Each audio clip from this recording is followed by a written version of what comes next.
রাত 11টা ছুঁই ছুঁই। রাজশাহী স্টেশনে বসে আছি। চাকরি সূত্রে ঢাকা যাচ্ছি।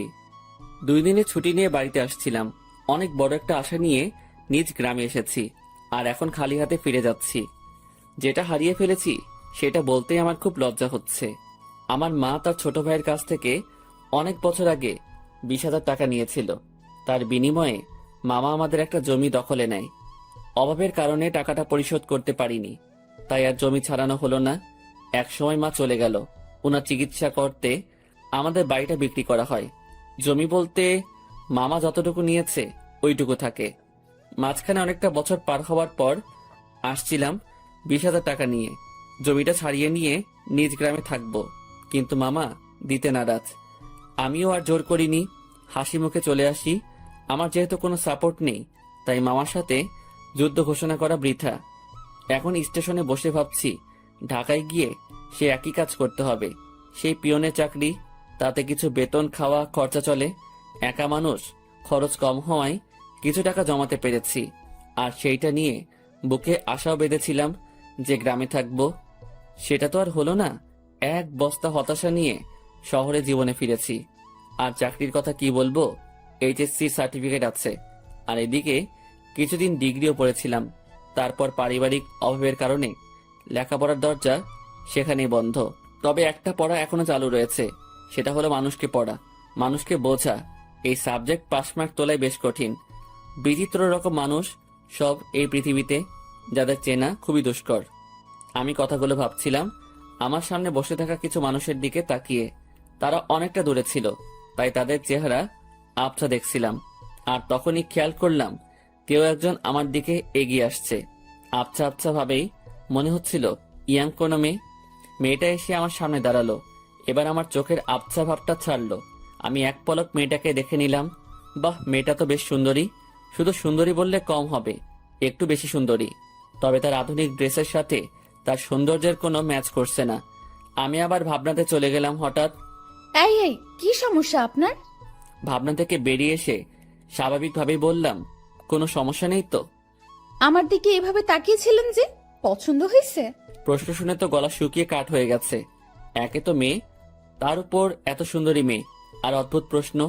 আমি আমতা আমতা করে বলেই ফেললাম, না না। পছন্দ হয়নি তো তাকিয়েছিলেন কেন? আমার ফেসটা হয়তো ওই দিকে ছিল, কিন্তু দৃষ্টি অন্যদিকে দিয়েছিলাম। একা মুখের উপর বলে পছন্দ হয়নি। কি নাম আপনার? শুভ। আমি ইরা। আর আপনাকে চেনা চেনা লাগছে, তাই নামটা জিজ্ঞেস করলাম। ও, তারপরে ইরা নামের মেয়েটা আমাকে অবাক করে দিয়ে আমার কাজের স্থান, মানে আমি যে কোম্পানিতে পিয়ন হিসেবে চাকরি করি, তার কথা বলল। আপনি কি মিতালি অফিসের পিয়ন? জি জি। ও, আমার বাবা ওই কোম্পানির মালিক, আর আমার বাবার অফিসেই চাকরি করেন। বাবার অফিসে আমি অনেক যাই। আপনি তো চা কফি এনে দেন। আমি আপনাকে চিনেছি, আপনি আমাকে চিনতে পারেননি কেন? আমি আপনার দিকে তাকাইনি, আর আমি মেয়েদের দিকে কম তাকাই। ওরে সাধু, শোনেন, আপনি তাকান, তবে বেশি ভাবনায় থাকেন। তবে আমাকে কখনো খেয়াল করেননি। জি, এটাও হতে পারে। আমিও হিতাহিত জ্ঞান বুদ্ধি হারিয়ে ফেলেছি।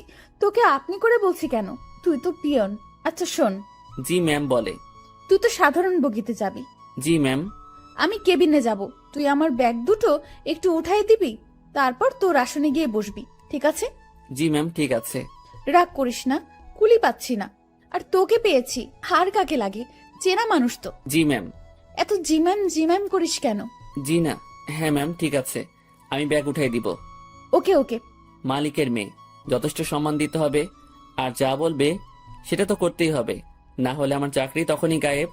এসব ভেবে লাভ নেই, আর ভাবনাতে হারিয়ে গেলে চলবে না, অ্যাক্টিভ থাকতে হবে। ট্রেন ঢাকা থেকে আসলো। আধ ঘন্টা পর ইঞ্জিন ঘুরিয়ে আবার ঢাকার উদ্দেশ্যে রওনা হবে। আমি ইরা ম্যামের ব্যাগ দুটো তার কেবিনে দিয়ে আসলাম। বকশিস স্বরূপ তিনি আমাকে 50 টাকা দিলেন। কোনো দ্বিধা না করে টাকাটা নিলাম, কারণ আমার আগে থেকে অভ্যাস আছে। টাকা নিয়ে চলে যাচ্ছিলাম, ইরা ম্যাম আবার ডাকলো। আর শোন শোন, জি ম্যাম বলেন।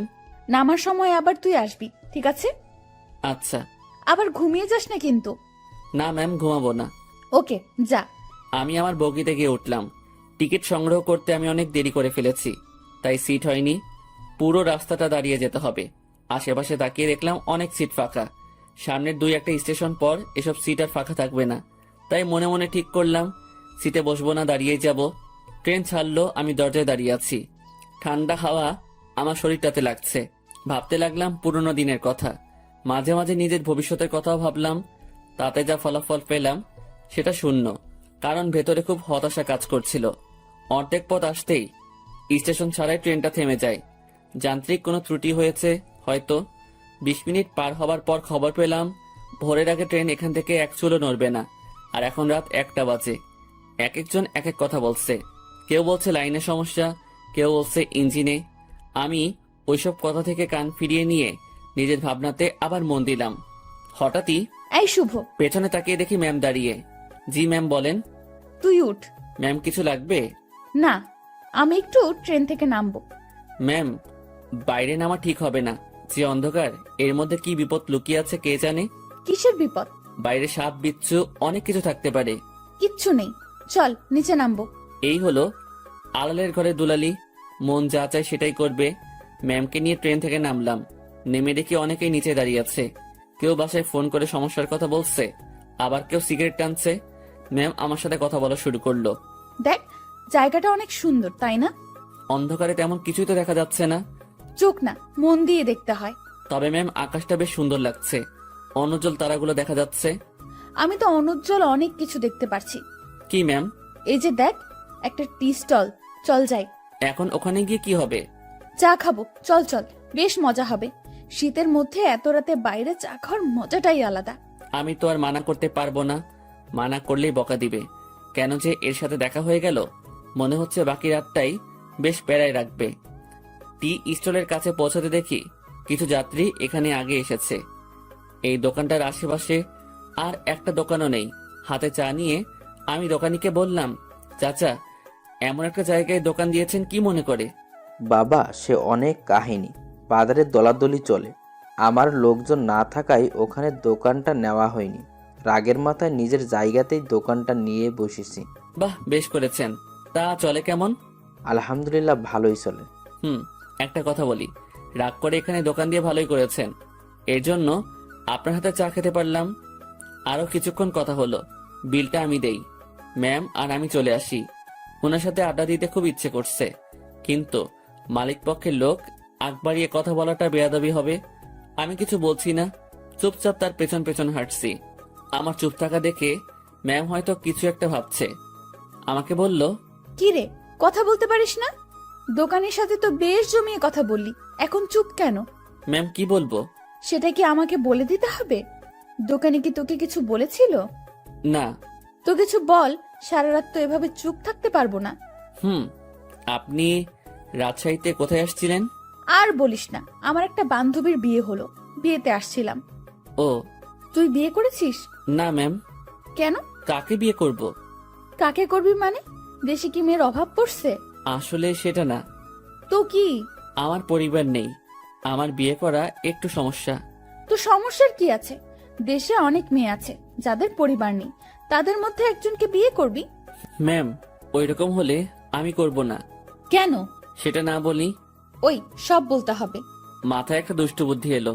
আমি বললাম, ম্যাম আপনার মতো সুন্দরী পেলে ভেবে দেখতে পারি। তোর ভাবা লাগবে না, আমার মতো কেউ তোর দিকে তাকাবেও না। সেটা আমার জন্যই ভালো। কেন? তাহলে আর বিয়ে করা লাগবে না। হইছে ভাই, থাম এবার। চল লাইনের ওই পাশটায় ঘুরে আসি। ইরা ম্যাম যেদিকে যাচ্ছে আমিও তার পেছন পেছন ছুটছি। একবার বললাম যে বাকি রাতটুকু ঘুমিয়ে নেন, তখন আমাকে ধমক দিয়ে বলল, সে কি আমার আদেশ মেনে চলবে? পরক্ষণেই ভাবলাম, তাই তো, সে আমার কথা মানবে কেন?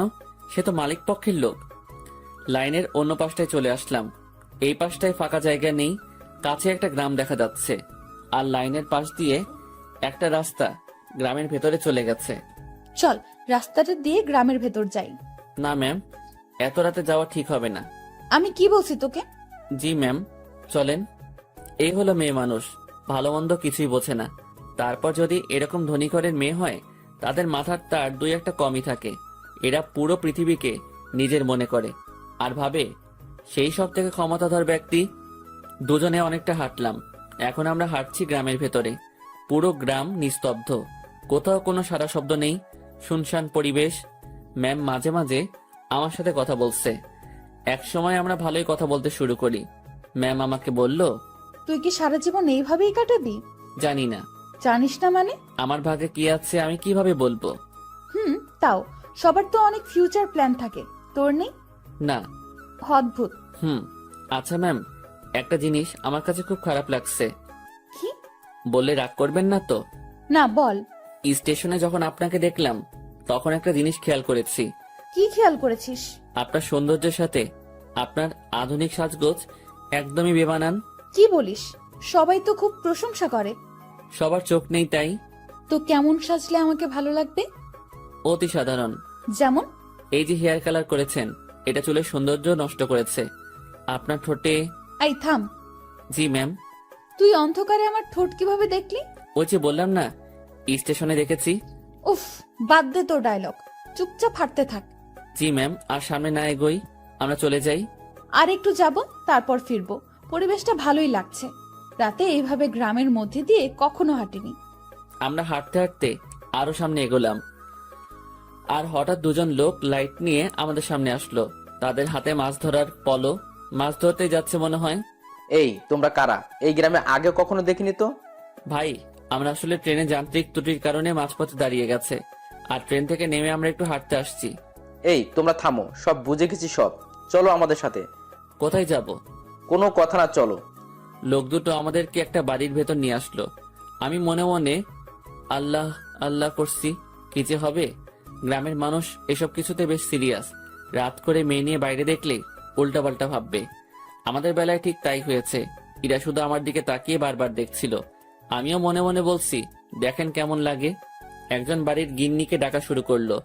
বুঝলাম এটা তার নিজের বাড়ি। লোকটির বয়সে আমাদের তাকিয়ে বলল, এরা কারা? ওরা বাড়ি থেকে পালায় আসছে, ওদের তুমি ঘরে নিয়ে যাও, আমি হুজুরের ডাইকা নিয়ে আসি। ভাই ভাই, হুজুরে ডেকে কি করবেন? বিয়ে করায় দেবো তোমাদের। ভাই ভাই শোনেন, উনি আমার কিছু না, আমরা পালাই আসিনি। উল্টাপাল্টা কথা কইও না, চুপ থাকো। একটা মায়া তোমার সাথে এত রাতে ঘুরে, এর মানে কি আমরা বুঝি না? ভাই ভাই এমন কইরেন না। চান মিয়া, তুমি ওদের ঘরে নিয়ে যাও, আর বউ আমি যাইতেছি হুজুরের ডাকতে। আমাদের কাছে একজনকে রেখে লোকটি অন্ধকারে হাওয়া হয়ে গেল। কিছু একটা ঘটতে চলছে। আমি ইরার দিকে তাকালাম, দেখি সে আমার দিকে তাকিয়ে আছে। মুখটা কাঁচুমাচু করে রেখেছে সে। দুজনে কথা বলতে পারছি না। সময় যাচ্ছে আর লোকজন বাড়তে শুরু করে। আমাদের দুজনকে দুই রুমে রাখা হয়েছে। আমি শুধু আল্লাহ আল্লাহ করছি। ওইদিকে ইরার কি অবস্থা হয়েছে আমি জানি না। কিছু সময় পর হুজুর আসলো। আমি তাকেও বোঝালাম। স্বস্তির কথা হলো সে বুঝেছে। কঠিন একটা সমস্যা থেকে বাঁচলাম। হুজুরটা আমাদের লাইন পর্যন্ত এগিয়ে দিল। তারপর ওয়াও, কি দারুণ অভিজ্ঞতা। ধুর, চুপ করেন তো, এখনই তো একটা ইয়ে হয়ে যেত। ইয়ে মানে কি? আরে বড় বাচ্চা বেঁচে গেছেন। তা তো জানি, তবে দারুণ লাগছে। আপনি থাকেন, যেখানে ইচ্ছা যান, আমাকে ডাকবেন না। আমি ট্রেনে উঠলাম। ওনার সাথে সাথে আর দেখা করলাম না। ফজরের আজান হলো, তার কিছুক্ষণ পর আমাদের ট্রেন আবার যাত্রা শুরু করলো। আমি ঠিক আমার আগের জায়গাটায় দাঁড়িয়ে আছি। ইরা ম্যাম আবার আসলো।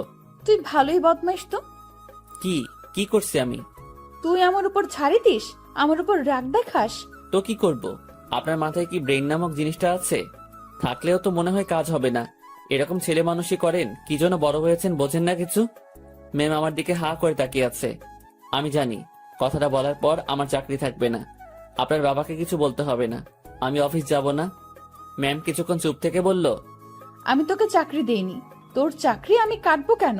এই যে আমাকে বকা দিলি, মনে রাখিস, এর শোধ আমি তুলবো। ইরা রাগ দেখিয়ে তার কেবিনে চলে গেল। ম্যাম যে থ্রেটটা দিল আমার একটু ভয় লাগলো না। ওনার কথা শুনে মনে হলো কোনো বাচ্চা আমাকে থ্রেট দিয়েছে। ওনার কণ্ঠটা সত্যি অসাধারণ।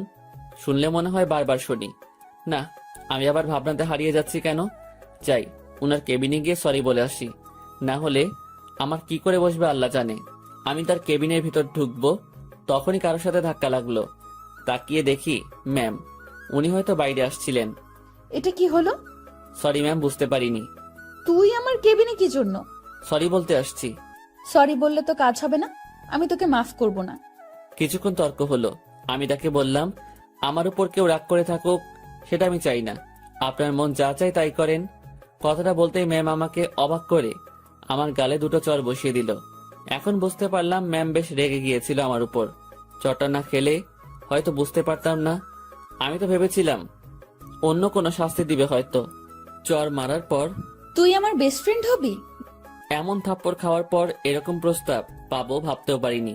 মনে মনে ভাবছি আমি তার সাথে কেন বন্ধুত্ব করতে যাব। তার চালচলন আর আমার চালচলন রাত দিন তফাৎ, কিন্তু কথাটা তাকে মুখের উপর মানা করতে পারবো না।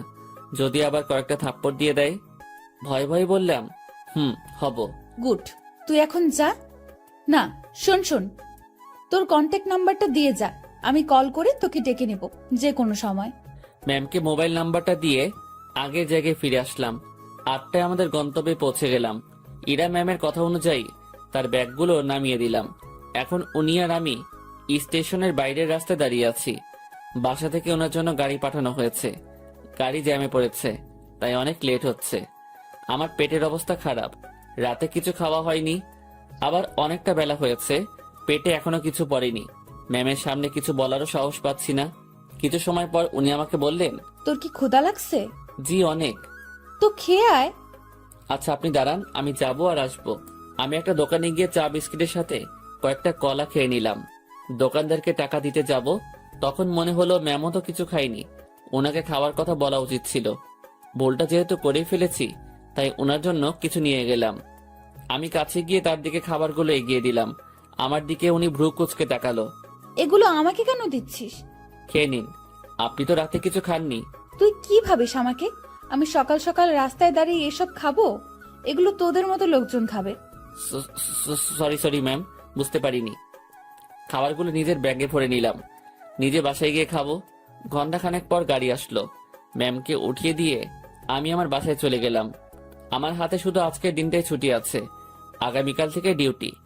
বাসায় এসে সব ঠিকঠাক করে নিলাম। দিনের বাকি সময়টুকু আর বাইরে বের হলাম না। এই শহরের গাড়িগুলোর হর্ন আমার ভালো লাগে না। প্রচন্ড বিরক্তিকর একটা জিনিস, শুনলেই মাথা ব্যথা শুরু হয়ে যায়। রুমের জানালা খুলে দিয়ে আকাশের দিকে তাকিয়ে থাকি। গতকাল রাতের ঘটনাটা ভাবতে থাকি। কাল যদি বিয়েটা হয়ে যেত, আজ আমি মামা শ্বশুর বাড়ি থাকতাম, মানে জেলে। কি বাঁচাটাই না বাঁচলাম। সন্ধ্যার একটু আগ দিয়ে ইরার কল পেলাম। উনি আমাকে তাদের অফিসের সামনে যেতে বলেছে। গত রাতে ফ্রেন্ড হয়েছি, কথা রাখতে অবশ্যই যেতে হবে। কথাই আছে, ফ্রেন্ডের কাছে কোনো বাহানা চলে না। আমিও তাই কোনো বাহানা বা ব্যস্ততা দেখালাম না। বাইরে যাচ্ছি ওনার সাথে দেখা করতে, তাই একটু সাজতে হবে। ব্যাগ থেকে নতুন একটা ফুল হাতা গেঞ্জি বের করলাম। একটু স্মার্ট সাজার জন্যই। সুন্দরীদের সামনে তো আর এমনি এমনি যাওয়া যায় না। এই প্রথম কাউকে উদ্দেশ্য করে সাজগোজ করছি। মনের মধ্যে কেমন যেন খটকা লাগছিল। এখন খটকা দেখার সময় নেই। চটপট রেডি হয়ে আমার অফিসের সামনে গেলাম। ম্যামকে গিয়ে ঠিক সেখানে পেলাম। উনি তার গাড়ির সাথে হেলান দিয়ে দাঁড়িয়ে আছে। আমি তার সামনে গিয়ে ম্যামকে ডেকে সালাম দিলাম। উনি উত্তর দিলেন আর সাথে সাথে বললেন, গাড়ির পেছনে বসে যা। কোথায় যাবেন? আমার বন্ধুদের সাথে তোর পরিচয় করিয়ে দেব, সেখানেই নিয়ে যাচ্ছি। আমি আর কিছু বললাম না, তার গাড়ির পেছনে চেপে বসলাম। আধ ঘন্টা পর একটা রেস্টুরেন্টের সামনে গিয়ে ম্যাম গাড়ি থামালো। তারপর আমাকে নিয়ে রেস্টুরেন্টে ঢুকলো। আমি তার পিছু পিছু গেলাম। উনি একটা জায়গায় গিয়ে থামলো আর কিছু ছেলেমেয়ের সাথে গিয়ে কথা বলা শুরু করলো। বুঝতে পারলাম এরাই তার ফ্রেন্ড। এবার ম্যাম আমার দিকে তাকিয়ে বলল, বন্ধুরা, তোমাদের জন্য একটা গিফট এনেছি। কি রে দোস্ত, কে এটা? আর বলিস না, এই প্রাণীকে রাজশাহীতে পেয়েছি। এই পাগলার সাথে কিছুক্ষণ কথা বলেছি, তারপর বেস্ট ফ্রেন্ড হওয়ার প্রস্তাব দিয়েছি। দুঃখের বিষয় হলো পাগলা আমার কথা বিশ্বাস করে হ্যাঁ বলে দিয়েছে। তোরা বলতো, এর মতো খ্যাত মানে কি বলবো, এরকম একটা মানুষ আমার ফ্রেন্ড। অসম্ভব। দেখ ভাই, আমার ফ্রেন্ডদের সাথে পরিচয় করিয়ে দিতেই তোকে এখানে নিয়ে আসছি। ইরা একে একে তার বন্ধুদের সাথে পরিচয় করিয়ে দিল। সবাই বনেদি ঘরের ছেলে মেয়ে। ট্রেনের কথা মনে পড়তেই লজ্জায় ঘেমে যাচ্ছি। এখন মান সম্মান যা যাওয়ার তা তো গেছে, বাকিটুকু নিয়ে এখান থেকে কেটে পড়তে পারলেই হলো। কিছুক্ষণ পর সেটাও থাকলো না। আমার পোশাক আর চেহারা নিয়ে তারা উপহাস করতে শুরু করলো। একটা ছেলে এগিয়ে এসে বলল, ভাইয়া এটা গেঞ্জি নাকি তেনা? কোথা থেকে কিনেছো ভাইয়া? নাকি কারো পড়ে থাকা জিনিস কুড়িয়ে নিয়েছো? না ভাই, সত্যি কিনেছি। ওমা, তাই? হুম। দেখ, ছেলেটা মাথায় তেল দিয়ে আসছে। সবাই হেসে উঠল। সত্যি কথা বলতে আমি তেল দেইনি, ওরা পচানি দেওয়ার জন্যই বলছে। ভাবছি এখানে আর থাকা ঠিক হবে না। ম্যামকে বললাম, ম্যাম আমি এখন যাই। ওলে বাবুটা, এখনই না, কিছু খেয়ে যাও। হ্যাঁ, কিছু খেয়ে যা। একটা ছেলে আমার পকেটে হাত দিল। আমার দুর্ভাগ্য যে পকেট থেকে সে 20,000 টাকা নিয়ে এসেছি। ব্যাগে রেখে আসবো মনে ছিল না। ছেলেটা আমার পকেট থেকে টাকাটা দেখে একটু অবাক হয়ে বলল, কি রে, তোর কাছে এত টাকা কুড়িয়ে পেয়েছিস কোথায়? যাই হোক, আমাদের কিছু খাওয়া। আমি আর কি মানা করব, মান সম্মান একটু বজায় রাখতে হ্যাঁ বললাম।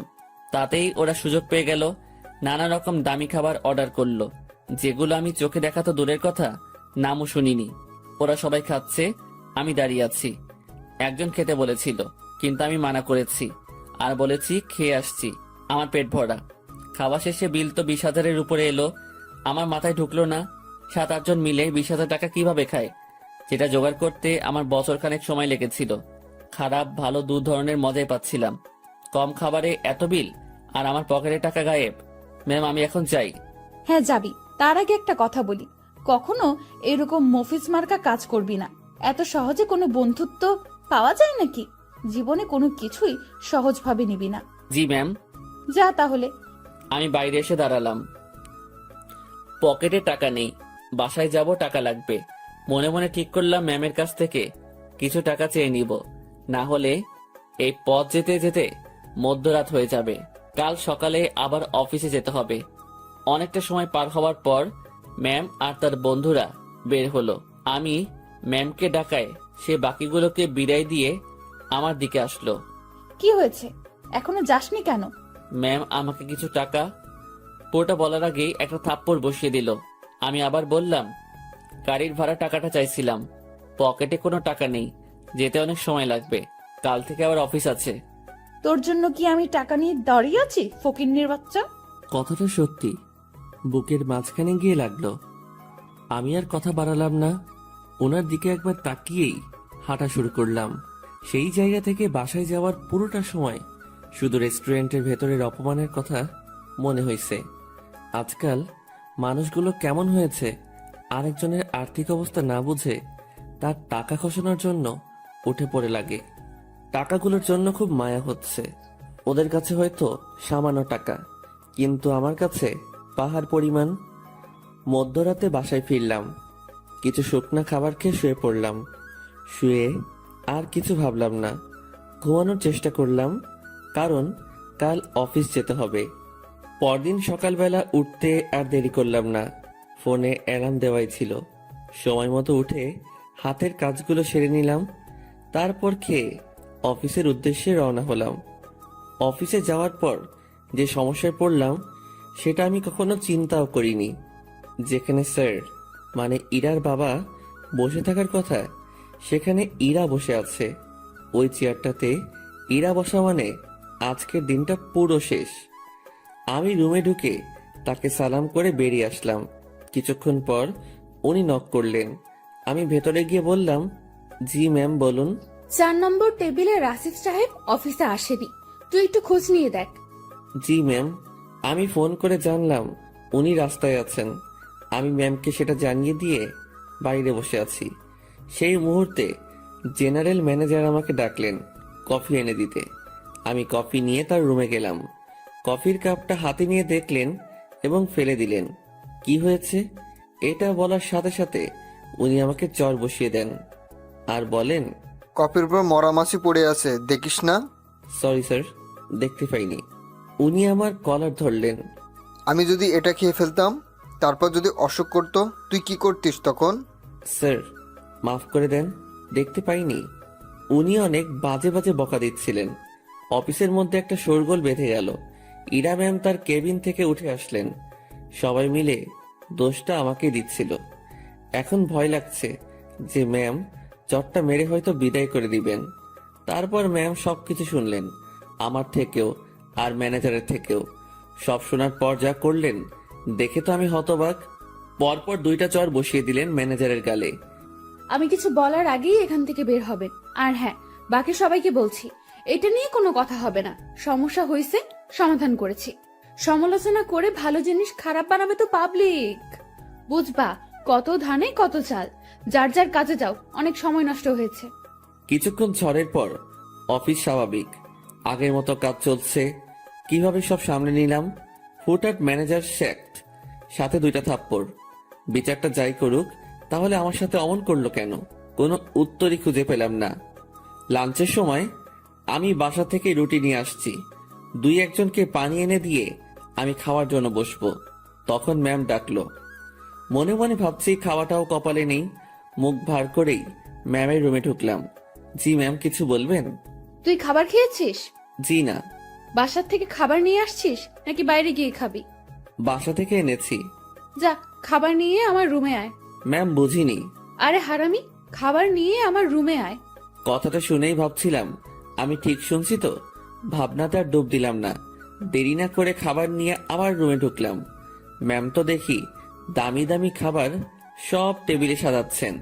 আমাকে দেখিয়ে দেখিয়ে বললেন, এসব আমার মায়ের হাতের রান্না।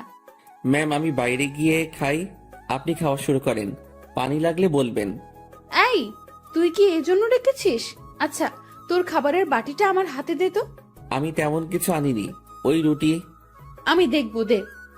ভয়েই বাটিটা ওনার হাতে দিলাম। লজ্জায় তো মাথা কাটা যাওয়ার অবস্থা। বাসায় কিছু ছিল না, তার উপর টাকাও নেই। রুমে পেঁয়াজ মরিচ ছিল, সেগুলো কেটে তেল আর লবণ দিয়ে মাখিয়ে নিয়ে আসছি। ম্যাম যদি সেটা দেখে তো। কথাটা ভাবতে ভাবতেই বাটির ঢাকনা খুলেই উনি চোখ বড় বড় করে ফেলেন। খাবারটা কিছুক্ষণ তাকিয়ে থেকে দেখে আবার আমার দিকে তাকালেন। কি রে, এগুলো কি? ম্যাম আসলে রুমে কিছু ছিল না, তারপর টাকাও নেই। রুমে আটা ছিল তো, ওইটা দিয়ে আর কি একটা ব্যবস্থা করে নিয়ে আসছি। ম্যাম আমার বাটিটা টেবিলে রাখলেন, তারপর উনি তার চেয়ারে বসে পড়লেন। আমি দাঁড়িয়ে আছি। উনি একবার আমার দিকে তাকাচ্ছেন, আর একবার আমার খাবারের দিকে তাকাচ্ছেন। আমি ওনার সামনে এখন লজ্জাতে ইমিটিমিটি হাসতেছি। উনি কিছু সময় চুপ থাকার পর মুখ খুললেন। এই যে, এই খাবারগুলো তোর। ওনার খাবার আমার দিকে এগিয়ে দিলেন। আমি টেবিলের কাছে গিয়ে হাত দিয়ে নিজের বাটিটা নিয়ে বললাম, আমি যেটা এনেছি সেটা না খেলে আমার পেট ভরবে না, আর আপনার খাবার খেলে আমার পেট খারাপ হতে পারে। এত ভালো জিনিস কখনো খাওয়া হয়নি তো, পেট খাবারটা সহ্য করতে নাও পারে। গতকালের রাগটা একটু দেখিয়ে রুম থেকে বেরিয়ে আসলাম। নিজের খাবার খেয়ে আবার কাজে মনোযোগ। কার কি লাগছে, কে কি চাচ্ছে, সব দেখাশোনা করছি। দুপুরের পর ম্যাম আমাকে আর ডাকেননি। বুঝতে পারলাম তিনিও কিছুটা বুঝতে পেরেছেন আমার কষ্টটা। রাতে অফিস শেষ করে বাসায় ফিরলাম। পাশের বাসার পরিচিত একজনের কাছ থেকে টাকা ধার নিয়ে মাছ কিনে নিয়ে এসে রান্না বসিয়ে দিলাম। তখন রাত প্রায় 10টার কাছাকাছি। চুলোয় রান্না বসাবে সেই সময় ফোন আসলো। ম্যাম ফোন করেছে, নাম্বারটা সেভ করে রেখেছি। ধরবো কি ধরবো না এমন করতে করতে রিসিভ করে সালাম দিলাম। উনি উত্তর দিয়ে বললেন, কি করিস? এই তো ম্যাম, কিছু না।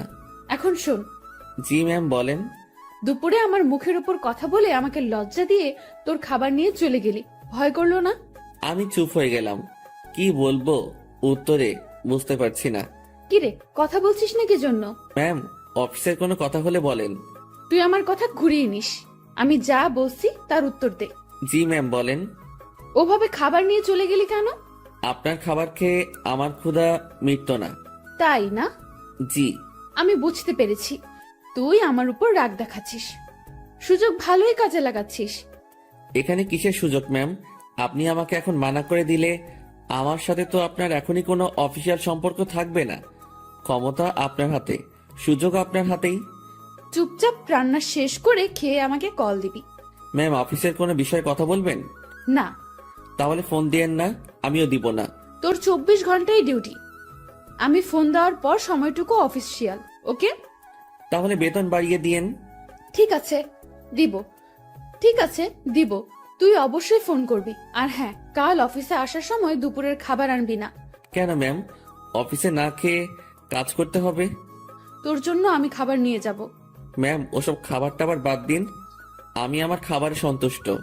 তুই যদি কাল অফিসে তোর রান্না করা কিছু নিয়ে আসিস তো মনে রাখবি, তোকে শুধু অফিস থেকে না, দুনিয়া থেকেই বিদায় করে দিব। আমি কিছু বলতে যাব, তখনই ম্যাম ফোনটা রেখে দিল। তুই যদি কাল অফিসে তোর রান্না করা কিছু নিয়ে আসিস তো মনে রাখবি, তোকে শুধু অফিস থেকে না, দুনিয়া থেকেই বিদায় করে দিব। আমি কিছু বলতে যাব, তখনই ম্যাম ফোনটা রেখে দিল। মনে মনে ভাবছি, এত আদিক্ষেতা দেখানোর কি আছে? আমি তার অফিসের সামনে একজন পিয়ন, আর এমন ব্যবহার করছে, মনে হয় না। ছি ছি ছি, কি সব কথা ভাবছি আমি। পরদিন সকাল সকাল উঠে আর রান্না করলাম না। সকালে নাস্তাটা বাইরে করেই অফিসে রওনা হলাম। অফিসে গিয়ে দেখি ম্যাম আগে এসেছেন। প্রতিদিনের মতো হাজিরা দিলাম। উনি আমাকে দেখে তেমন কিছু বললেন না। দুপুর পর্যন্ত স্বাভাবিকভাবেই কাজ করলাম। দুপুরের খাবার সময় ম্যাম তার রুমে ডাকে। আমি জানি উনি আমার জন্য খাবার নিয়ে আসছে। খুব লজ্জা লাগছিল। রুমের একপাশে খাবার খাওয়ার জন্য সুন্দর একটা ব্যবস্থা ছিল। ম্যাম আমাকে ওখানটায় বসতে বলে, আর আমার সামনাসামনি উনিও বসে যান। উনি একটা প্লেটে খাবার নিয়ে আমাকে দেয়, আরেকটা উনি নেন। আমি প্লেটে হাত দিতে পারছিলাম না, খুব ভয় কাজ করছিল। এত বড় একজন মানুষের সামনে খাবার খাওয়া চারটেখানি কথা না, তার উপর সামনে এত সুন্দরী মেয়ে বসা। ম্যাম আমার দিকে খেয়াল করে বলল, তুই হাত দিয়ে খাবি না খাওয়াই দিব? জি না ম্যাম। একটা কথা, কি? আমি খাবার বাইরে নিয়ে গিয়ে খাই। এখানে খাইতে তোর সমস্যা কোথায়? ম্যাম সত্যি বলতে ভয় করছে। কি হয়? আরে ভয় কি জন্য পাচ্ছিস? আপনার সামনে এভাবে খাওয়া। তো কি হয়েছে, খা। ম্যাম বাইরে যাই। শুভ, আমি এক কথা 100 বার বলতে পারবো না। আমি আর কথা বাড়ালাম না, ভয়ে ভয়ে খাওয়া শেষ করলাম। ম্যাম ছোট বাচ্চাদের মতো খাচ্ছিলেন, দেখতে বেশ মজাই লাগছিল। ম্যাম খাওয়ার দৃশ্যটা দেখতে গিয়ে তার চোখে চোখ পড়ে যায়। আমার বুকটা তখন ভয়ে ধুপ করে উঠেছিল। ইশারায় বলেছিলেন, কি হয়েছে? আমি মাথা নাড়িয়ে মানা করে বলি, কিছু না। খাওয়া শেষে, তুই বাসায় যা, তোর ছুটি। জি ম্যাম। কেন? আমি দিয়েছি তাই। বাসায় তো কোনো কাজ নেই আমার।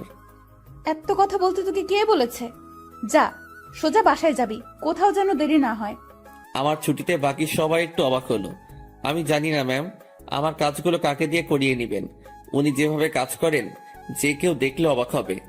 আমি বাসায় এসে বিছানায় আরাম করছি। মাথার উপর ফ্যানটার দিকে তাকিয়ে অন্য একটা ভাবনায় ছিলাম। নির্দিষ্ট কোনো ভাবনা না, একদমই এলোমেলো। বাংলায় এই ভাবনাকে কি বলে বা কিভাবে ব্যাখ্যা করে আমি জানি না। এই জিনিসটা ভাবতে ভাবতে আমার চোখটা বন্ধ হয়ে আসে। জানি না কতটা সময় ঘুমিয়েছি। হঠাৎ আমার কানে কোনো একটা শব্দে বেজে ওঠে। চোখ খুলে বুঝতে পারি ফোনটা বাজছে। ফোন হাতে নিয়ে আবছা চোখে দেখি ম্যাম কল করেছে। ফোনটা রিসিভ করলাম। কই তুই? কই আবার, আপনি তো ছুটি দিয়েছেন, বাসায় আসছি। তুই কি ঘুমাচ্ছিস? হ্যাঁ। আমি কি তোকে ঘুমানোর জন্য ছুটি দিয়েছি? তাহলে? বাসায় যেতে বলেছি শুধু। জি ম্যাম, আমি তো আপনার কথা সোজা বাসায় আসছি, আর বাসায় কাজ নেই, তাই একটু। তুই চুপ কর, শোন। জি বলেন। আমাদের অফিস থেকে দক্ষিণ থেকে যে লেকটা আছে, তুই চিনিস? জি ম্যাম। তুই আয়, আমি তোর জন্য অপেক্ষা করছি। কেন ম্যাম? তোকে আসতে বলছি না আমি? জি ম্যাম, এই তো আসছি আমি। এবার বুঝলাম আমাকে ছুটি দেওয়ার কারণটা কি ছিল। আমার কাছে এটাও একটা ডিউটি, কিচ্ছু করার নেই, যেতেই হবে। যেমন ছিলাম তেমনই বেরিয়ে গেলাম। গতদিনের মতো আর সেজেগুজে বের হলাম না, যদি আবার অপমান করে। পকেটে টাকা আছে, তবুও হেঁটে যাচ্ছি। এই মাসের বেতন পেতে অনেক দেরি, তাই এমনি টাকা খরচ করা চলবে না। আমি ম্যামের কথা মতো সেই লেকের পাড়ে পৌঁছে যাই। এর মধ্যে ম্যাম আমাকে 2বার কল করেছিল, শুধু জেনেছিল আমি কই আছি। লেকের পাড়ে যেতেই দেখলাম অনেকেই বসে আড্ডা দিচ্ছে, অনেক বাচ্চারও আসছে। আমি ম্যামকে খুঁজছিলাম, আমাকে দেখে ম্যামই আমাকে ডাকে। আমি ওনার দিকে এগিয়ে যাই। উনি ঘাসের উপর বসা ছিলেন। একটু দূর থেকে মনে হচ্ছিল কোনো কারণে মনটা খারাপ। আমি তার পিছে গিয়ে দাঁড়ালাম। বস এখানে। আমি বসার পর, জি ম্যাম বলেন।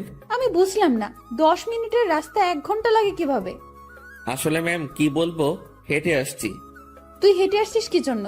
টাকা নাই? আছে, তবে খুবই অল্প। খরচ করলে বড়সড় বিপদে পড়তে হবে। আপনার মন খারাপ দেখছি। ম্যাম কিছু হয়েছে কি? তোর জন্য। ম্যাম আমি কি করেছি? অনেক লেট করছিস।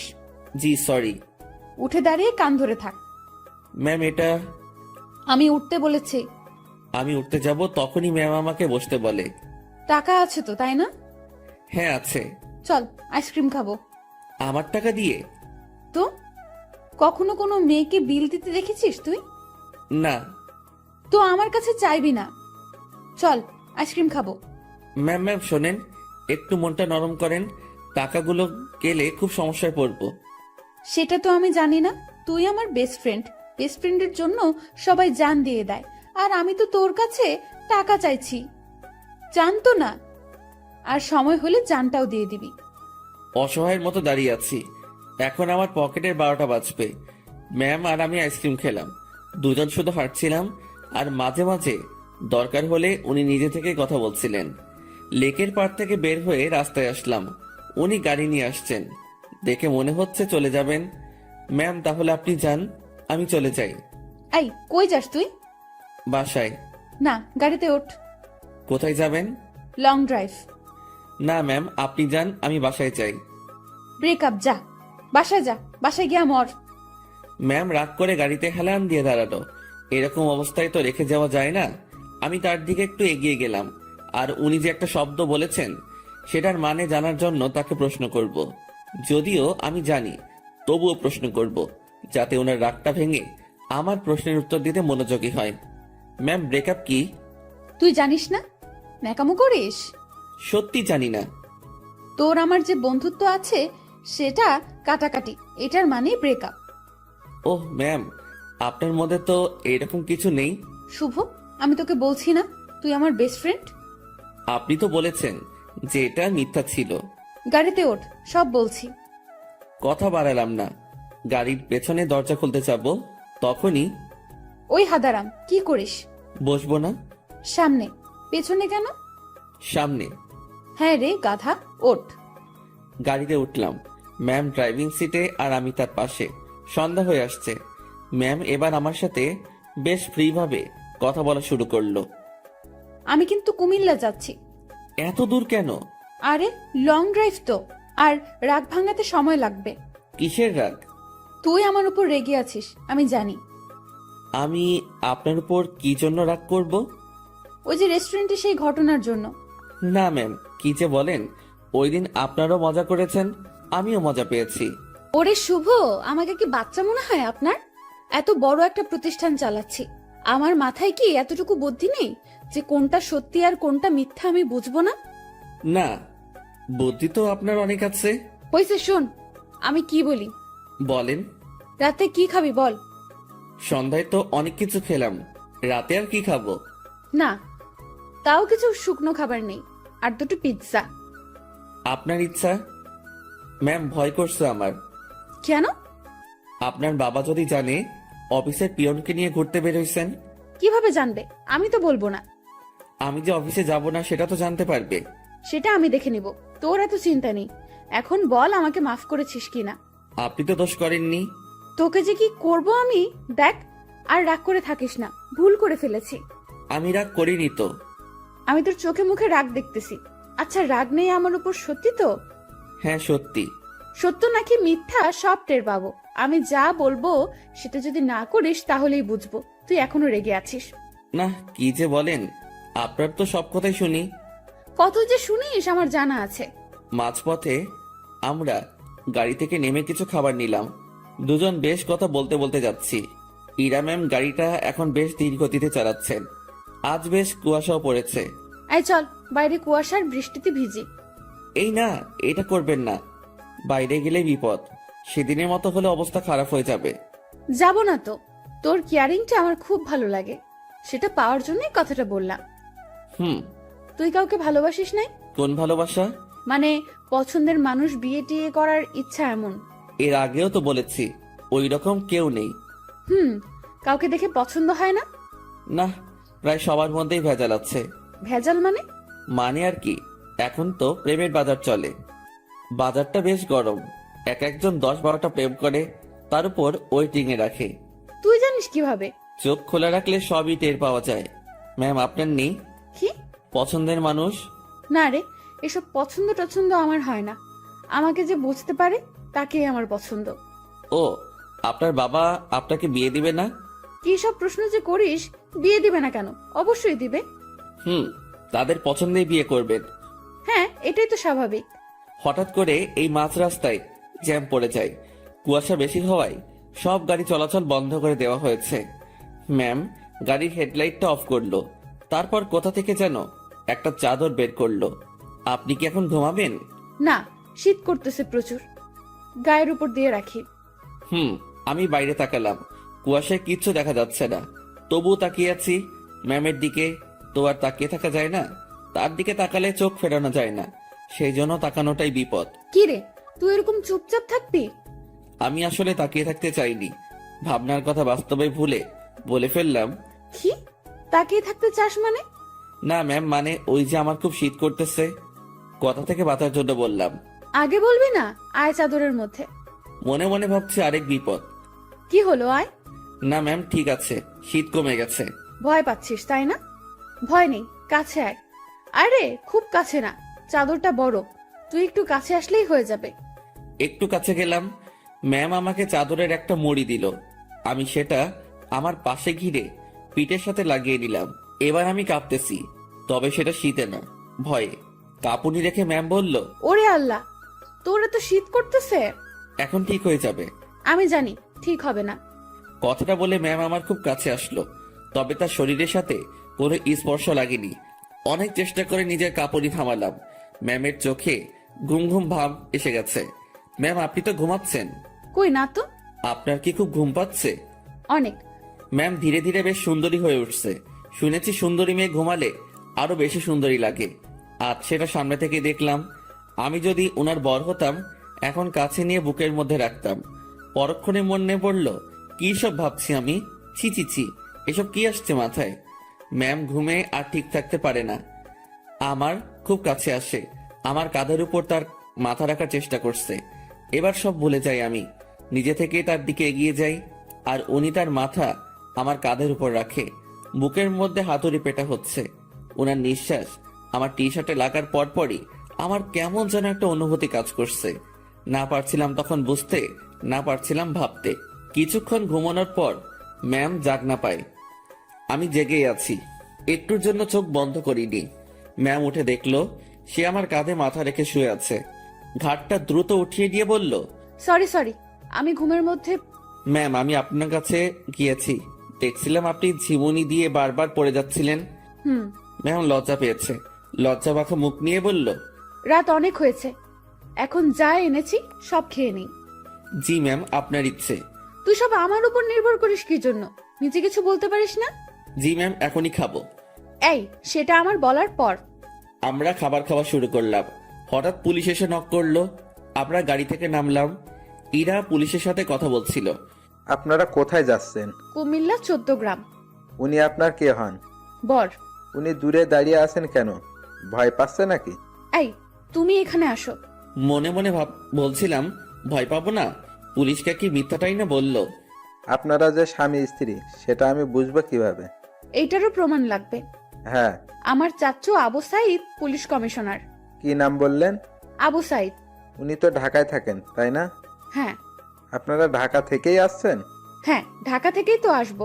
সাইদকে আমি চিনি, উনি আমার বন্ধু। দাঁড়াও, আমি এখনই ফোন করছি। তুমি আগে বললা না। সরি মামুনি। এরা তো পড়লো মহা বিপদে।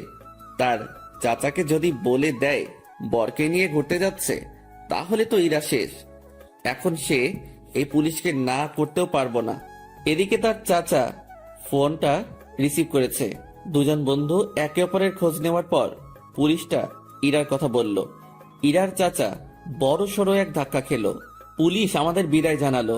আমরা গাড়িতে গিয়ে বসলাম। ইরা তো ভয় শেষ। একটু পরেই ইরার ফোনটা বেজে উঠলো। তার চাচা কল করেছে। ইরা ফোনটা রিসিভ করলো। তুমি কোথায় আছো, কিভাবে আছো, কার সাথে আছো আমি জানতে চাচ্ছি না। যার সাথে থাকো না কেন তাকে কাল আমাদের বাসায় নিয়ে আসো, ঠিক আছে? জি চাচ্চু। ওকে। ইরার চাচা ফোন রেখে দেয়। ইরা আমাকে বলতে শুরু করলো, এখন কি হবে? আপনারই তো দোষ, আপনি মিথ্যা বলতে গেলেন কেন? সত্যি বললে যদি সমস্যা করতো তাই। আর আমি আগে থেকেই ভেবে রেখেছি কত সমস্যা হলে এগুলো বলবো। কিন্তু এই হারামি পুলিশটা যে চাচার বন্ধু কে জানতো? আচ্ছা, টেনশন করেন না, বাসায় গিয়ে সত্যি কথাটা বলে দিবেন, হয়ে যাবে। ভয়টা আমাকে নিয়ে না, তোকে নিয়ে। কেন? জানি না কি হবে। ওরা তোকে কি বলবে, আমি কিভাবে সামলাবো বুঝতে পারছি না। এই মুহূর্তে আমি বা তাকে কি বলবো বুঝতে পারছি না। ভাবছি এর সাথে থাকলেই সমস্যায় পড়তে হয়। ম্যাম বেশ টেনশনে পড়ে গেছে। একবার আমার দিকে তাকাচ্ছে, আরেকবার বাইরে। ম্যামের অবস্থা দেখে বেশ মায়াই হচ্ছিল। মিথ্যা বলে উনি বড় ফাঁসা ফেসে গেছেন। তার টেনশন কমানোর জন্য আমি তাকে ডেকে বললাম, ম্যাম, বল। এত টেনশন করে লাভ নেই, যা হবার হবে। আর সত্যিটা বললে হয়তো উনারা বুঝতে পারবে। সত্যিটাই বা কিভাবে বলবো? আমার তো তাদের সামনে কথা বলতে ভয়ে হাত পা কাঁপবে। আচ্ছা ম্যাম, উনাদের সাথে আমি কথা বলবো। আরে তোর সাথে ওনারা কথাই বলবে না। সেটা দেখা যাবে, আগে তো বাসায় যাই। রাতটা কাটলো জেগে জেগেই। রাতের শেষ ভাগে যানজট কেটে গেল। আমরা ঢাকায় ফিরলাম আর সোজা ম্যামের বাসার সামনে পৌঁছে গেলাম। ম্যাম আমাকে বাইরে রেখে ভেতরে গেলেন। ভেতরে তার সাথে কি হচ্ছিল সেটা আমার কাছে অজানা। হয়তো তাকে বকা দিচ্ছে। কিছু সময় পর ম্যামের সাথে পুরো পরিবার আসলো। আমি তো দেখেই ভয়ে শেষ। ম্যামের বাবাকে দেখে আরো ভয় লাগছিল, কারণ উনি তো আমাকে চেনেন। স্যার আমার কাছে এসে বললেন, তুই আমাদের অফিসের পিয়ন, তাই না? জি স্যার। আশেপাশে সবাই হেসে উঠল। ইরার চাচা তাকে ডেকে বলল, আরে এত মানুষ থাকতে তুই কিনা একটা পিয়নের সাথে লং ড্রাইভে গিয়েছিলি? ইরা চুপ, কারণ সে এখানে কিছুই বলতে সাহস পাবে না। চুপচাপ থাকতে হবে তাকে। তোকে যেন অফিসে না দেখি, ঠিক আছে? জি স্যার। আমি চলে আসলাম তাদের ওখান থেকে। বাইরে এসে দীর্ঘ একটা নিঃশ্বাস ফেললাম। যাক, তেমন বকা দেয়নি। ম্যামকেও হয়তো কিছু বলেনি। নিজের বাসায় আসলাম। 2 দিন পর খাওয়া দাওয়া বন্ধ হয়ে যাবে। বিছানায় শুয়ে শুয়ে ভাবছি, এখানে না থাকতে পারলে চলে যাব। দিনটা কোনো রকমে পার করলাম। পরদিন ঘুম থেকে জাগনা হয়েছে, কিন্তু বিছানা ছেড়ে উঠতে ইচ্ছা করছে না। মোবাইলটা হাতে নিলাম, দেখি বিকাশ কোম্পানি থেকে মেসেজ। বিরক্তি নিয়ে ফোনটা রেখে দিলাম। শুয়ে শুয়ে টাকার কথা ভাবছি। এমন সময় মনে হলো স্ক্রিনে মনে হয় কিছু দেখছিলাম। ঝটপট মোবাইলটা হাতে নিয়ে দেখি 25,000 টাকা আমার অ্যাকাউন্টে কে যেন পাঠিয়েছে। আর একটা মেসেজ আছে, এটা ম্যামের নম্বর। মেসেজটা সিন করে দেখতে পেলাম উনি শুধু ব্রেকআপ লিখে পাঠিয়েছেন। নিজে নিজে শিওর হলাম টাকাটা উনি পাঠিয়েছেন। হয়তো আমার প্রতি তার দয়া হয়েছে। যাক, আমার একটু ভালোই হলো, কাজ খুঁজতে সুবিধা হবে। ম্যামের সাথে দেখা হলে ধন্যবাদ দিব। আমার রুমের দরজায় কারো নক। আলসিমি ছেড়ে উঠে দরজা খুললাম। পাশের বাসার বড় ভাই এসেছে, যার কাছ থেকে আমি টাকা ধার করে এনেছি। ভাই, আমার টাকাটা খুব প্রয়োজন, তুই যেভাবে পারিস টাকাটা দে। ভাই আমি তো বলেছি কয়েকদিন পর দিতে পারবো। না ভাই, আমার খুব দরকার।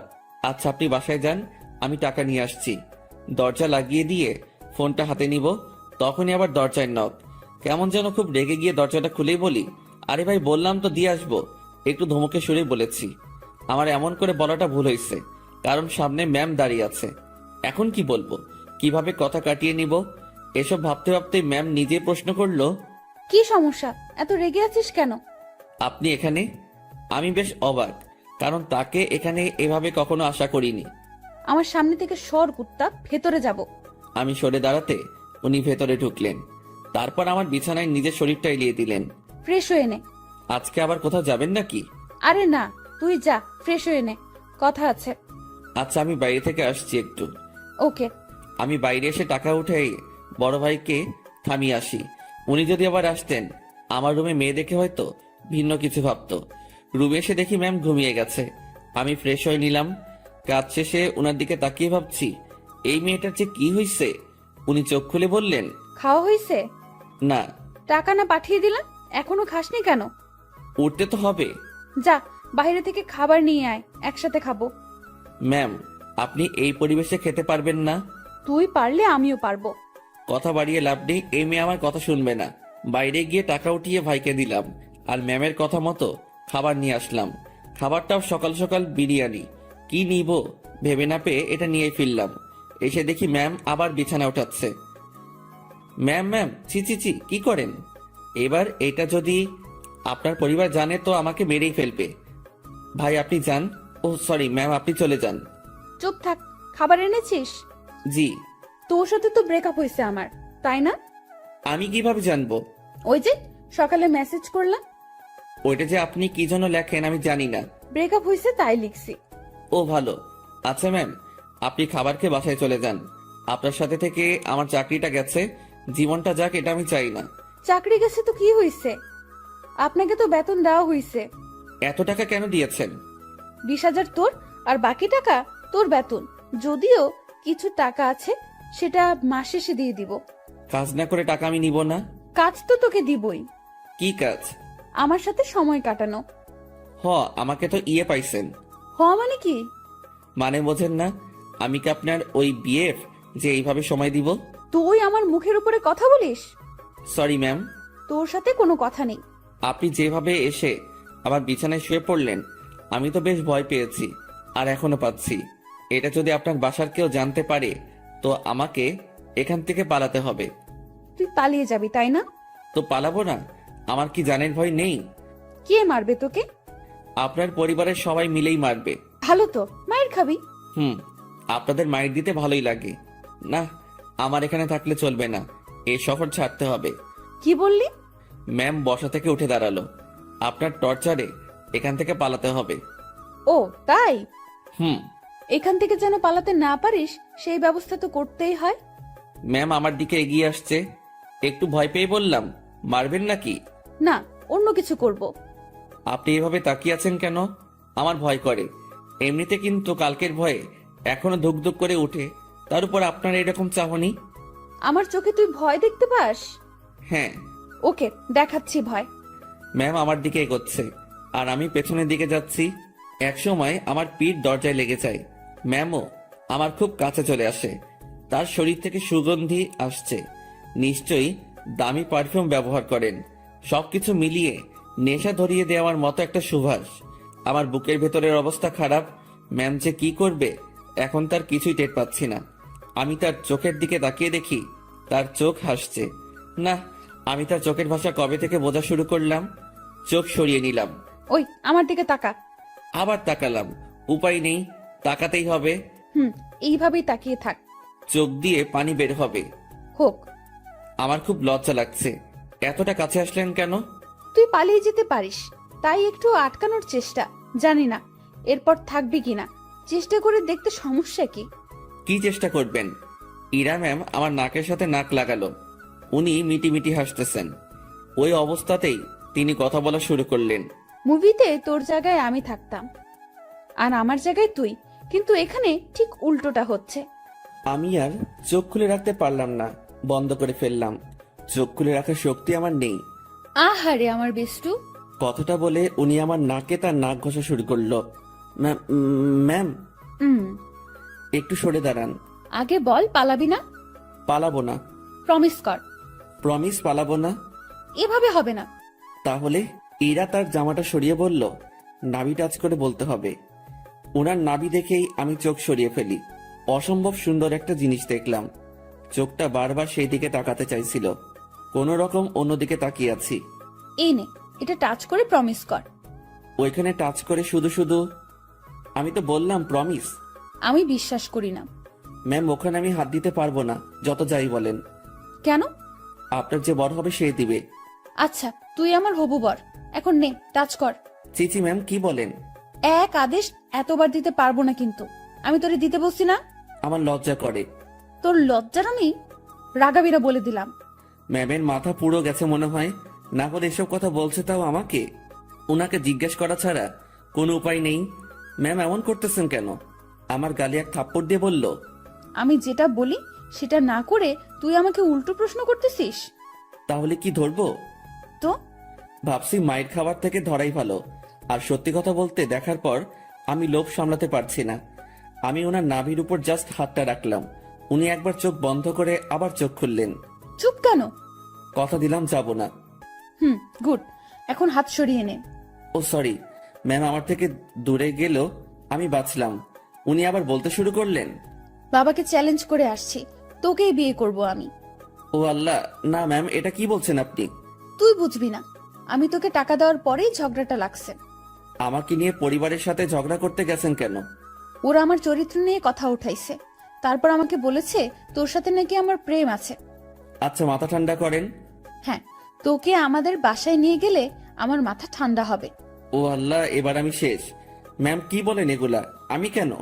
ঝগড়ার সময় বলেছি আমি তোকে ভালোবাসি, তোকেই বিয়ে করব, আর তুই আমাদের বাসায়ই থাকবি। মানে আপনি আমার উপরে যাওয়ার টিকিট নিয়ে আসছেন তাই না? জানি না, ব্যাগপত্র গুছিয়ে নে আর আমার সাথে চল। এইমাত্র বললেন জাস্ট না পালালেই হবে, এখন আবার বলছেন আপনাদের বাসায় নিয়ে যাবেন। দেখে নিলাম তুই আমার উপর কতটা দুর্বল আর কতটা ভালোবাসিস। না, আপনি কি যে বলেন, আমি আপনাকে সাধু, হইছে, অনেক হইছে। ড্যাব ড্যাব করে আমার দিকে তাকিয়ে থাকিস, আবার আমার নাভির দিকে তাকিয়েছিলি। আমি বুঝি না। ওনার যা কথার স্পিড, আমি পেরে উঠছিলাম না। এখন ওনার বায়না আমাকে তাদের বাসায় নিয়ে যাবে। আর যাই হোক, নিজের জানটা অকালে চলে যাক সেটা আমি চাই না। আমি তো যাবনি, সেটাই মনে মনে ঠিক করলাম। এখন ম্যামকে বোঝাতে হবে, ম্যাম আমি যাব না। রুমে ছুরি নেই? কি করবেন? হাত কাটবো আমার। এই না। তোর সাথে কথা নেই, ব্রেকআপ, যা। তুই মানা করার কে? ছুরি কই সেটা বল। না না ম্যাম, যাব আমি। দ্রুত তোর কাপড় গুছিয়ে ব্যাগে ওঠা। না, তুই ভাঁজ করে দে, আমি উঠাচ্ছি। আমি কাপড়গুলো ভাঁজ করে দিচ্ছি আর ভাবছি এইরকম জেদ ধরা ভালোবাসার জন্য আমি তার সাথে চলে যাচ্ছি। এটা কি ঠিক হবে? আমি ইরাকে ভয় ভয় বললাম, ম্যাম একটা কথা। বল। দেখেন, এরকম জেদ ধরা ভালোবাসা নিয়ে আপনার সাথে যাচ্ছি, এর কি কোনো গ্যারান্টি আছে? নাকি সময় শেষ হলে, জেদ শেষ হলে তাড়িয়ে দিবেন? ইরা কেমন ঢং করে আমার দিকে তাকালো, মাথায় দুটো হাত রেখে বলল, আমাকে কি আগের দিনের গ্রামের মাতব্বর মনে হয় যে 4-5টা বিয়ে করব? বিয়ে একটাই, আর ভালোবাসা একটাই। আপনি কি আমাকে ভালোবাসেন? না। তো নিয়ে যাচ্ছেন কেন? একসাথে থাকতে থাকতে ভালোবাসাটা হয়ে যাবে। আচ্ছা চলেন। দাঁড়া, কিছু কথা বলে নেই। জি বলেন। আমাদের তো জয়েন্ট ফ্যামিলি, বাসায় প্রায় 50 জনের বেশি মেম্বার আছে। কেউ যদি বলে তুই কি কাজ করিস, কি বলবি তখন? এখন তো বেকার, কি আর বলবো, বেকারই বলতে হবে। না, তুই যে পিয়নের চাকরি করিস সেটা বলবি। চাকরিটা তো নেই। আছে। আপনি বললেই হলো নাকি? স্যার আমাকে মানা করে দিয়েছে। কোম্পানির 60% শেয়ার আমার। মালিক তাহলে কে? জি আপনি। আজ বাসায় আমার সাথে থেকে কাল সকালে দুজন একসাথে অফিসে যাব, ঠিক আছে? জি ম্যাম, ঠিক আছে। যানটা হাতে নিয়ে ওনার সাথে রওনা দিলাম। ম্যাম কখন কি করে বোঝা বড় দায়। তার মাথায় যে কি করে আল্লাহ জানে, আর উনিই জানেন। ওনার বাসার দিকে যতই অগ্রসর হচ্ছি ততই বুকের ধুকপুকুনিটা বাড়ছে। ম্যামের বাবাকে অফিসে দেখেই যে ভয় পেয়েছি, এখন তার সামনে থাকতে হবে, তাও আবার তার মেয়ের হবু জামাই হয়ে। ভাবতেই সারা শরীরের লোমগুলো দাঁড়িয়ে যাচ্ছে। ওনার বাসায় পৌঁছে গেলাম। গাড়ি যেখানে পার্ক করলো সেখানেই আরো অনেকগুলো গাড়ি।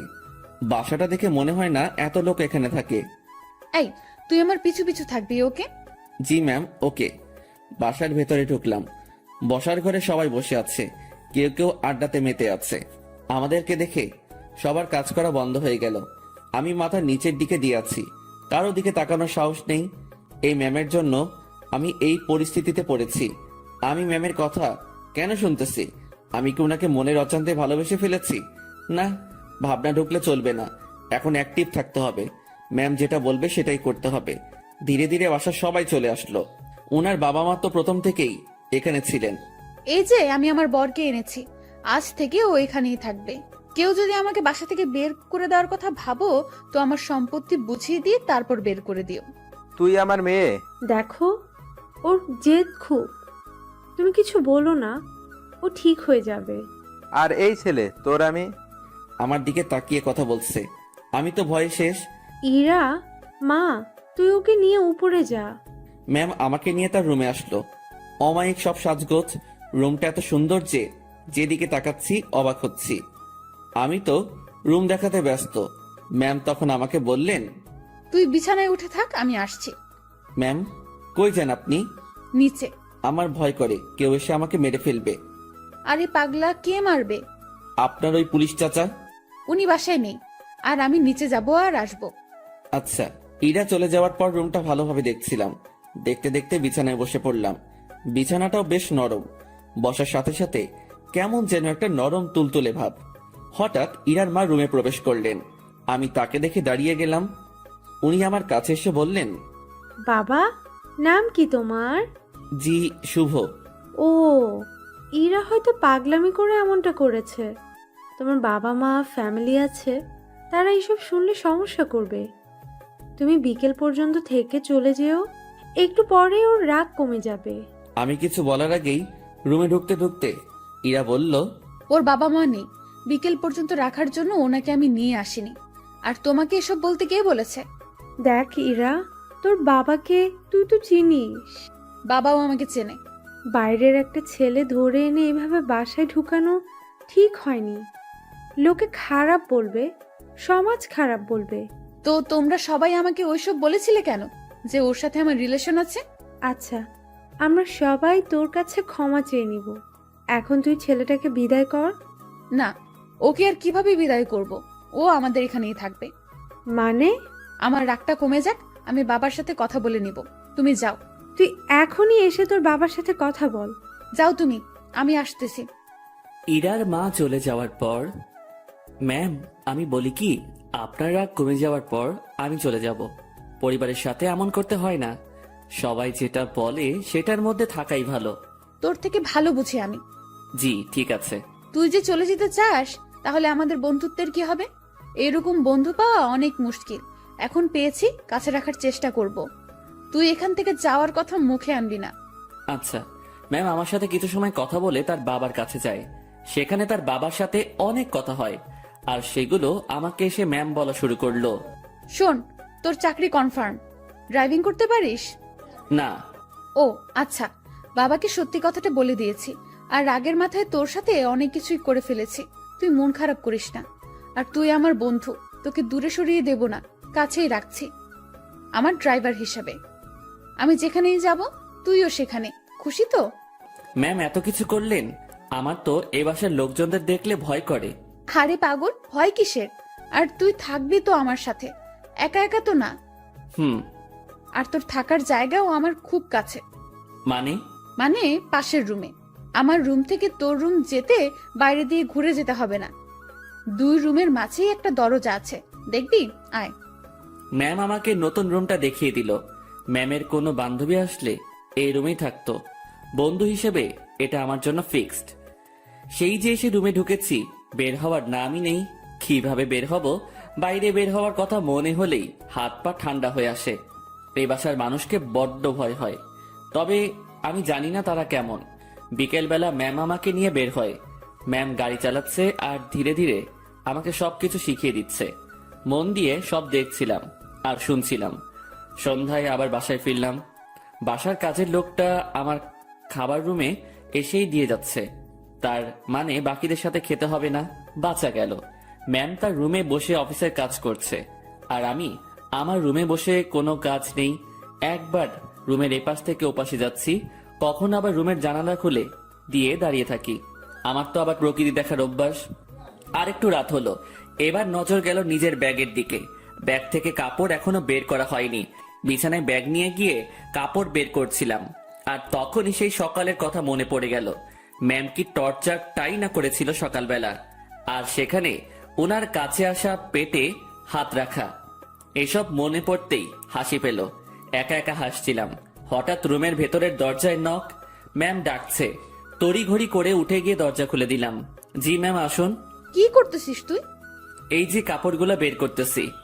তুই অনেক আলসে মানুষ তো। সেই সকালে আসছি, এখনো তুই কিছুই গুছিয়ে উঠতে পারিসনি। মনে ছিল না।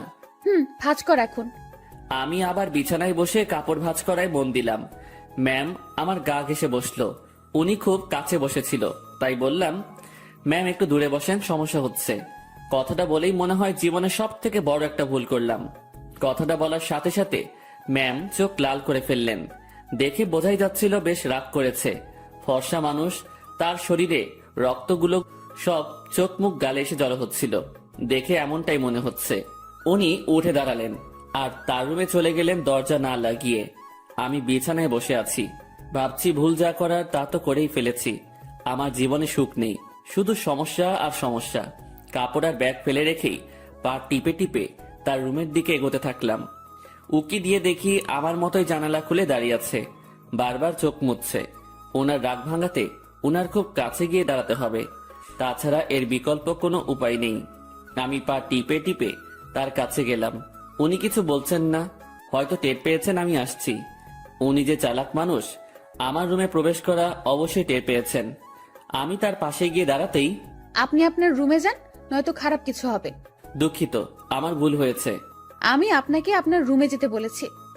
আমি আরেকটু কাছে গিয়ে দাঁড়ালাম, কিন্তু তার শরীরের সাথে স্পর্শ লাগেনি। রাগ উঠায়েন না আর। আচ্ছা, ইংরেজি ভাষায় বলতেছি, সরি। তোর সরের আমি, তুই যাবি এখান থেকে? একটু তো দূরেই যেতে বলেছি, তাতেই এত রাগ করতে হবে? আমি তো দূরের মানুষ, দূরেই থাকবো, তাই না? না, কাছের মানুষ। না না, কাছের মানুষ তো দূরে থাকে না, কাছেই থাকে। সরি, আমি বুঝতে পারিনি। আমার বলাটা ঠিক হয়নি, আপনার কাছে আসাটা ঠিক ছিল। রাত হয়েছে, রুমে গিয়ে ঘুমিয়ে পড়ো, সকালে অফিস আছে। রাগ কমেছে তো আপনার? কমে যাবে। এত অভিমানী আমি কখনো দেখিনি। আমি ভুল করছি না তো? উনি এত বন্ধুত্বের কথা বলতেছেন, আমি তো তার ডাকে একটুও সাড়া দিচ্ছি না। আমার কি দূরে থাকাটা ঠিক হচ্ছে? উনি তো তার বন্ধুর জন্য অনেক কিছুই করেছে, আমি তো কিছুই করতে পারলাম না, বা এখনো কিছু করিনি। আমি কি তার বন্ধুত্বের ভালোবাসায় সাড়া দিব? মনের সাথে বোঝাপড়া যখন শেষ হলো, তখন আমি তার ডান হাতটা আমার দু হাতের মধ্যে রেখে বললাম, এই তো কাছে এসেছি, আর দূরে যাওয়ার কথা বলবো না। অমন ভুল কখনো হবে না, সরি। সত্যি তো? উনার কণ্ঠ শুনে মনে হচ্ছিল অভিমানটা অনেকটাই কমেছে। কেন যে ম্যাম এমনটা করে? ম্যাম, এখন যাই তাহলে। কাছে থাকতে ভালো লাগছে না। আপনি তো বললেন কাল অফিস আছে, আমাকে ঘুমাতে বললেন। পরে ঘুমাবি। ম্যাম আনমনে জানালা দিয়ে বাইরে তাকিয়ে আছেন। তার ডান হাতটা তখনই আমার দু হাতের মধ্যে এক অন্যরকম ভালো লাগা কাজ করছিল তখন। সেটা যে কি আমি ঠিক বলতে পারবো না। আমি ম্যামের মুখের দিকে তাকালাম, দেখি মিটিমিটি হাসছে। আমি তার হাসি দেখে প্রশ্ন করেই বসলাম, এভাবে আনমনে বাইরে তাকিয়ে কি দেখেন? বাইরে কি দেখি? তোকে। আমাকে মানে? আরে পাগলা, তুই আমার জীবনে এমন ভাবে আসলি, মানে আমি ভাবতেই পারিনি। তোর মতো একটা গাধা, তবে ভালো মানুষের সাথে বন্ধুত্ব হয়েছে। তবে আমার পোড়া কপাল। কেন? তুই আমাকে দেখে ভয় করিস, তেমন কথা বলতে চাস না। আমি যা বলি শুধু সেটাই করিস। আর কি করব? যাই হোক, সব ঠিক হয়ে যাবে। যা, এখন ঘুমিয়ে পড়। আচ্ছা, গুড নাইট। Good night. পরদিন সকালবেলা থেকে অফিস করা শুরু করলাম। ম্যামের সাথেই সবসময় থাকা, উনি যা বলে সেগুলো শোনা এবং করা, এগুলোতেই ব্যস্ত। দিনকে দিন যাচ্ছিল, আমার অবস্থা ততই ভালো হচ্ছিল। ম্যামের সাথে কথা বলতে এখন আর ভয় লাগে না। কোনো কিছু লাগলে সোজা সাপটা বলে দেই। এদিকে ড্রাইভিংটাও একটু একটু শিখেছি। তাদের বাসার দু একজনের সাথে কথাও হয়েছে। মোটামুটি সবকিছু স্বাভাবিকের দিকেই বলা যায়। কিন্তু এমনটা একটা দিন আসলো, সেদিন আমার স্বাভাবিক মন আর ঠিক থাকলো না। ম্যামের বাবা ম্যামের বিয়ের জন্য ছেলে দেখেছে। আজ অফিসে যাওয়া হয়নি আমাদের, কারণ ছেলেপক্ষ দেখতে আসবে। কিন্তু আমার কেমন জানি ভয় ভয় লাগছে। বারবার মনে হচ্ছে ওনার বিয়ে হওয়ার কি দরকার? এমন থাকলেও তো পারে। আমি যা ভাবছি সেটা তো ভুল, বিয়ে তো হবেই। আমি আমার রুমে বসে ছটফট করছিলাম। ম্যামের রুমে বারবার উকি দিচ্ছি। উনি বেশ স্বাভাবিকভাবেই আছেন। দেখে মনে হচ্ছে না উনি কোনো টেনশন বা ভয় আছেন। তাহলে আমি ভয় করছি কেন? আমি তাকে হারানোর ভয় করছি না তো? ছি ছি, তাকে হারানোর কি আছে? সে তো আর আমার না। ম্যাম আমাকে বলেছিল উনি আমাকে ভালোবাসেন, সেটা ছিল বন্ধুত্বের। আর আমি যেটা ভাবছি সেটা তো অন্য কিছু। না, নিজের মনের অজান্তেই তাকে ভালোবেসে ফেললাম। এসব কখন হলো? আমি তো এইরকম কিছু ভাবিনি তার সম্পর্কে। পরক্ষণেই মনে হলো আমি তার চিন্তায় দিন পার করেছি। সেখান থেকেই এই অবস্থা। নিজের রুমে আর থাকতে পারলাম না। বিছানা থেকে উঠে ম্যামের রুমে চলে গেলাম। ম্যাম বসে বই পড়ছেন। আমাকে দেখে বললেন, কিছু বলবি? বল। আপনাকে দেখতে আসছে। তুই তো জানিস, নতুন করে প্রশ্ন করার কি আছে? যদি তারা আপনাকে পছন্দ করে, আপনি কি রাজি হবেন? ছেলে যদি ভালো হয়, পরিবার যদি ভালো হয়, তাহলে মানা করব কেন? তাই ঠিক। এটাই বলতে আসছিলি? না। সকাল সকাল তোতলানো শুরু করেছিস? কিছু হয়েছে? একটা কথা বলার ছিল। ম্যাম আমার দিকে তাকিয়ে বইটা বন্ধ করে পাশে রাখলো। তারপর আমাকে তার সামনাসামনি বসতে বলল। তোকে দেখে মনে হচ্ছে আমাকে কিছু বলতে চাচ্ছিস, কিন্তু ভয় করতেছিস। হ্যাঁ, ওই রকমই। ভয় নেই, বল। কিছু বলবেন না তো? আরে আমি তোর বন্ধু না, তোকে কি বলবো পাগল? ভয় নেই, বল। আপনি আপনার বাবাকে বলে বিয়েটা ক্যান্সেল করে দেন। ওই বিয়ে তো ঠিকই হয়নি, এখনই কিভাবে ক্যান্সেল করে দিব? আর কেন ক্যান্সেল করব? আরে আপনি চলে গেলে আমি কিভাবে থাকবো? ওই কিভাবে থাকবি মানে? তুইও থাকবি বাসার বাকি যারা যেভাবে আছে সেভাবে। আমাকে ছাড়া আপনি কি থাকতে পারবেন? ম্যাম আমার দিকে এক দৃষ্টিতে তাকিয়ে আছে। আমার কথা শুনে হয়তো সে অবাক হয়েছে। এই বাসায় বিয়ে করেন? মানে তোর মাথা গেছে নাকি? I love you. মুখ ফসকে হোক আর যেভাবেই হোক কথাটা বলে ফেললাম। মনে মনে ভাবছিলাম বাংলায় বলবো, কিন্তু মুখ থেকে ইংরেজিতেই বেরিয়ে গেল। আমার কথা শুনে ম্যাম মিটি মিটি হাসতেছেন। তুই যা বললি ভেবে বলেছিস? না, কেন? ভাবার কি আছে? আমার যেটা নিয়ে ভয় হয়েছে সেটার জন্য বলেছি এটা। কি নিয়ে ভয় হয়েছে? আপনার চলে যাওয়া। আমি চলে গেলে তো কি হয়েছে? তুই একটা বিয়ে করবি, তার সাথে থাকবি, সে তোর কেয়ার করবে। আপনাকে লাগবে। বাচ্চাদের মতো আবদার করতেছিস কেন? জানি না। এক অন্যরকম শুভকে দেখছি, যে কখনো এভাবে আমার কাছ থেকে কিছু চায়নি। আচ্ছা, কি লাগবে, কি জন্য লাগবে, সবকিছু বুঝিয়ে বল। আমি কিছু বোঝাতে পারবো না। আপনাকে লাগবে, আর আপনাকে ভালোবাসার জন্য লাগবে। আমার এমন কথা শুনে ম্যাম লজ্জায় তো শেষ, অন্যদিকে তাকিয়ে হাসতেছে। হাসি থামিয়ে বলল, তো এখন আমাকে কি করতে হবে? আপনি বোঝেন না? যতই বুঝি, কিন্তু আপনাকে বলতে হবে। কি করতে হবে বলেন। একবার তো বললামই যে ভালোবাসি, আর আমার কাছে থাকতে হবে। যদি বলি ভালোবাসি না? আমি চুপ করে রইলাম। এই এই কথার উত্তর দে। আমি কিভাবে আটকাবো? চলে যাবেন, আমিও চলে যাব। কোথায় যাবি? জানি না। ও, তো বলেন, ভালোবাসার বীজ কবে বপন করেছিলেন, আর সেটা থেকে চারা গাছ হলো কিভাবে? ইরা নামের একটা পাখি আমার জমিতে এসে তার মুখ থেকে ভালোবাসার বীজটা ফেলে দিয়ে চলে যায়, আর সেই বীজটাই। পুরোটা বলার আগেই ম্যাম হাসতে হাসতে শেষ। উনার হাসি দেখে আমার রাগ হচ্ছিল। আমি উনাকে কিছু বোঝাতে যাচ্ছি, আর উনি হেসে উড়িয়ে দিচ্ছেন। উনি হাসি থামিয়ে বললেন, আজ সকালটা অন্যরকম ভাবে শুরু হলো। এমন হাসির কথা কখনো শুনিনি। উনার কথা শুনে বেশ লজ্জা পেলাম। হয়তো মনের কথাটা বলা ঠিক হয়নি। আমি তার সামনে থেকে উঠলাম আর নিজের রুমে যাওয়ার জন্য পা বাড়ালাম। ম্যাম ডেকে বললেন, কই যাস? ঘুম পাচ্ছে, ঘুমাবো। ঘুম নাকি রাগ? না, ঘুম। হুম, রাগ। না ম্যাম, ঘুমই পাচ্ছে। আমার জানা আছে, তুই এখানে এসে বস। কথা না শুনলে বকা দিবে। বাধ্য হয়ে আবার তার সামনাসামনি বসলাম। আমার আর তোর মাঝে সম্পর্কটা কিসের? বন্ধুত্বের। তো আমি কি বন্ধুর কথা শুনে হাসতেও পারবো না? পারবেন। আর হাসলেন তো? কথার মাঝে এমন রাগ সুর ভাসতেছে। না, রাগ করিনি। আচ্ছা, ভেবে দেখ তো, তুই যে আমাকে ভালোবাসার কথা বললি, সেটা নিয়ে আমি কি কোনো উপহাস করেছি? তোর কথা শুনে হাসি পাচ্ছিল, তাই একটু হাসলাম। আর আমাকে যেটা বললি সেটার উত্তর না নিয়ে কই যাস? হ্যাঁ, আমি ভুলে বলে ফেলেছি, সরি। লাত্তি খাবি কুত্তা। ভালোবাসি বল। আপনি হাসবেন তাই বলবো না। আমার ভালোবাসার দাম আছে। ওরে বাবা, একটু হাসছি তাই কত রাগ? তো শুনি, আপনার ভালোবাসার দাম কত? সেটা আপনার না জানলেও হবে। আপনি বই পড়েন। আমি গেলাম। আমি চলে যাচ্ছিলাম, উনি আমার হাত ধরে ফেললেন। কেমন কান্না কান্না কণ্ঠে বললেন, ওই পাগল, আমি তোমার ভালোবাসা নিয়ে উপহাস করিনি তো। আপনি যে হাসলেন। না পাগল। ইরা আমাকে জড়িয়ে ধরে কান্না শুরু করলো, আর অভিমানী কণ্ঠে বলল, প্রত্যেকটা গল্পে আমি তোমাকে প্রপোজ করি, তুমি কি করো? তুমি চুপ থাকো, তোমার জন্য ওয়েট করতে হয় আমার। এই গল্পেও তুমি অনেকটা লেট করেছো। আমার কি অপেক্ষা করে থাকতে কষ্ট হয় না? তুমি আমার জন্য কিছুই করো না, আর করতেও হবে না। শুধু ভালোবাসলেই চলবে। আর হ্যাঁ, রাগ দেখাও কেন আমাকে? রাগ শুধু তোমারই আছে, আমার নেই।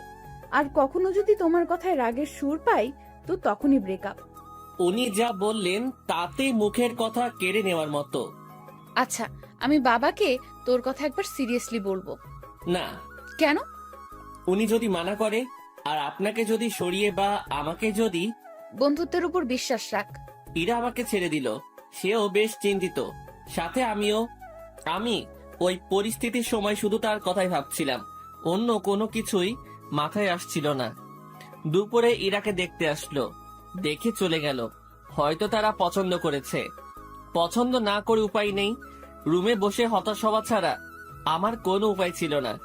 ইরা সেই যে বেরিয়ে গেছে, আর রুমে আসার নাম নেই। আমিও বাইরে যাওয়ার সাহস পাচ্ছি না। দুপুরে শুধু বাড়ির কাজের মেয়েটা খাবার দিয়ে চলে যায়। আমার এমন অবস্থা মনে হচ্ছে কোনো কারাগারে আছি। বাইরে বেরোনোর কোনো পথ নেই। সন্ধ্যায় ইরা রুমে আসলো। উনি আসতে না আসতেই আমিও তার রুমে গেলাম। আর গিয়ে যা শুনলাম সেটা আমি কখনোই ভাবিনি। উনি বলতে শুরু করলেন, বাবার ছোটবেলার বন্ধুর সাথে আমার বিয়ে ঠিক করেছে। ওনারা আমাকে দেখে পছন্দ করেছে। আজ ওনাদের যে হাসি মুখ দেখলাম, সেটা আমি ভাঙতে পারবো না। কথাটা শুনে বুকের ভেতরটা কেমন যেন আটকে গেল। মনে হলো বুকে পাথরের ভর করছে। শুনেছি বুক ভার হলে চোখে পানি চলে আসে, আমি কোনো রকম চোখের পানি সামলিয়ে বললাম, সমস্যা নেই, আপনি যেটা করেন। তুই আমার উপর রাগ করলি তাই না? আরে না, আপনার সিদ্ধান্তে আমি খুব খুশি। পরিবারের কথা চিন্তা করে সব করতে হয়। তোমার কথায় কান্নার আওয়াজ পাচ্ছি। আরে না, কি যে বলেন, কান্না করব কেন? আমি রাজি হওয়াতে আমার বাবা যে খুশি হয়েছে সেটা আমি তার চোখ মুখ দেখেই বুঝেছি। আচ্ছা আপনি করেন, আপনি রেস্ট নেন, আমি আমার রুমে যাই। আমি রুমে এসে আর কি করব? ছেলেদের তো আওয়াজ করে কান্না করতে নেই, লোকে খারাপ বলবে। রুমের মধ্যে কিছুক্ষণ থাকলাম, ভালো লাগলো না। বাসার ছাদের দিকে রওনা দিলাম। আমি কখনো যাইনি এই বাসার ছাদে, এই প্রথম যাচ্ছি। ছাদে পৌঁছে এক করে চুপটি করে দাঁড়িয়ে আছি। ভাবছি ম্যামের কাছ থেকে বিদায় নিয়ে চলে যাব, কারণ এ কষ্ট সহ্য করার মতো না, আমি সহ্য করতে পারছি না। হঠাৎ ছাদে কারো উপস্থিতি টের পেলাম।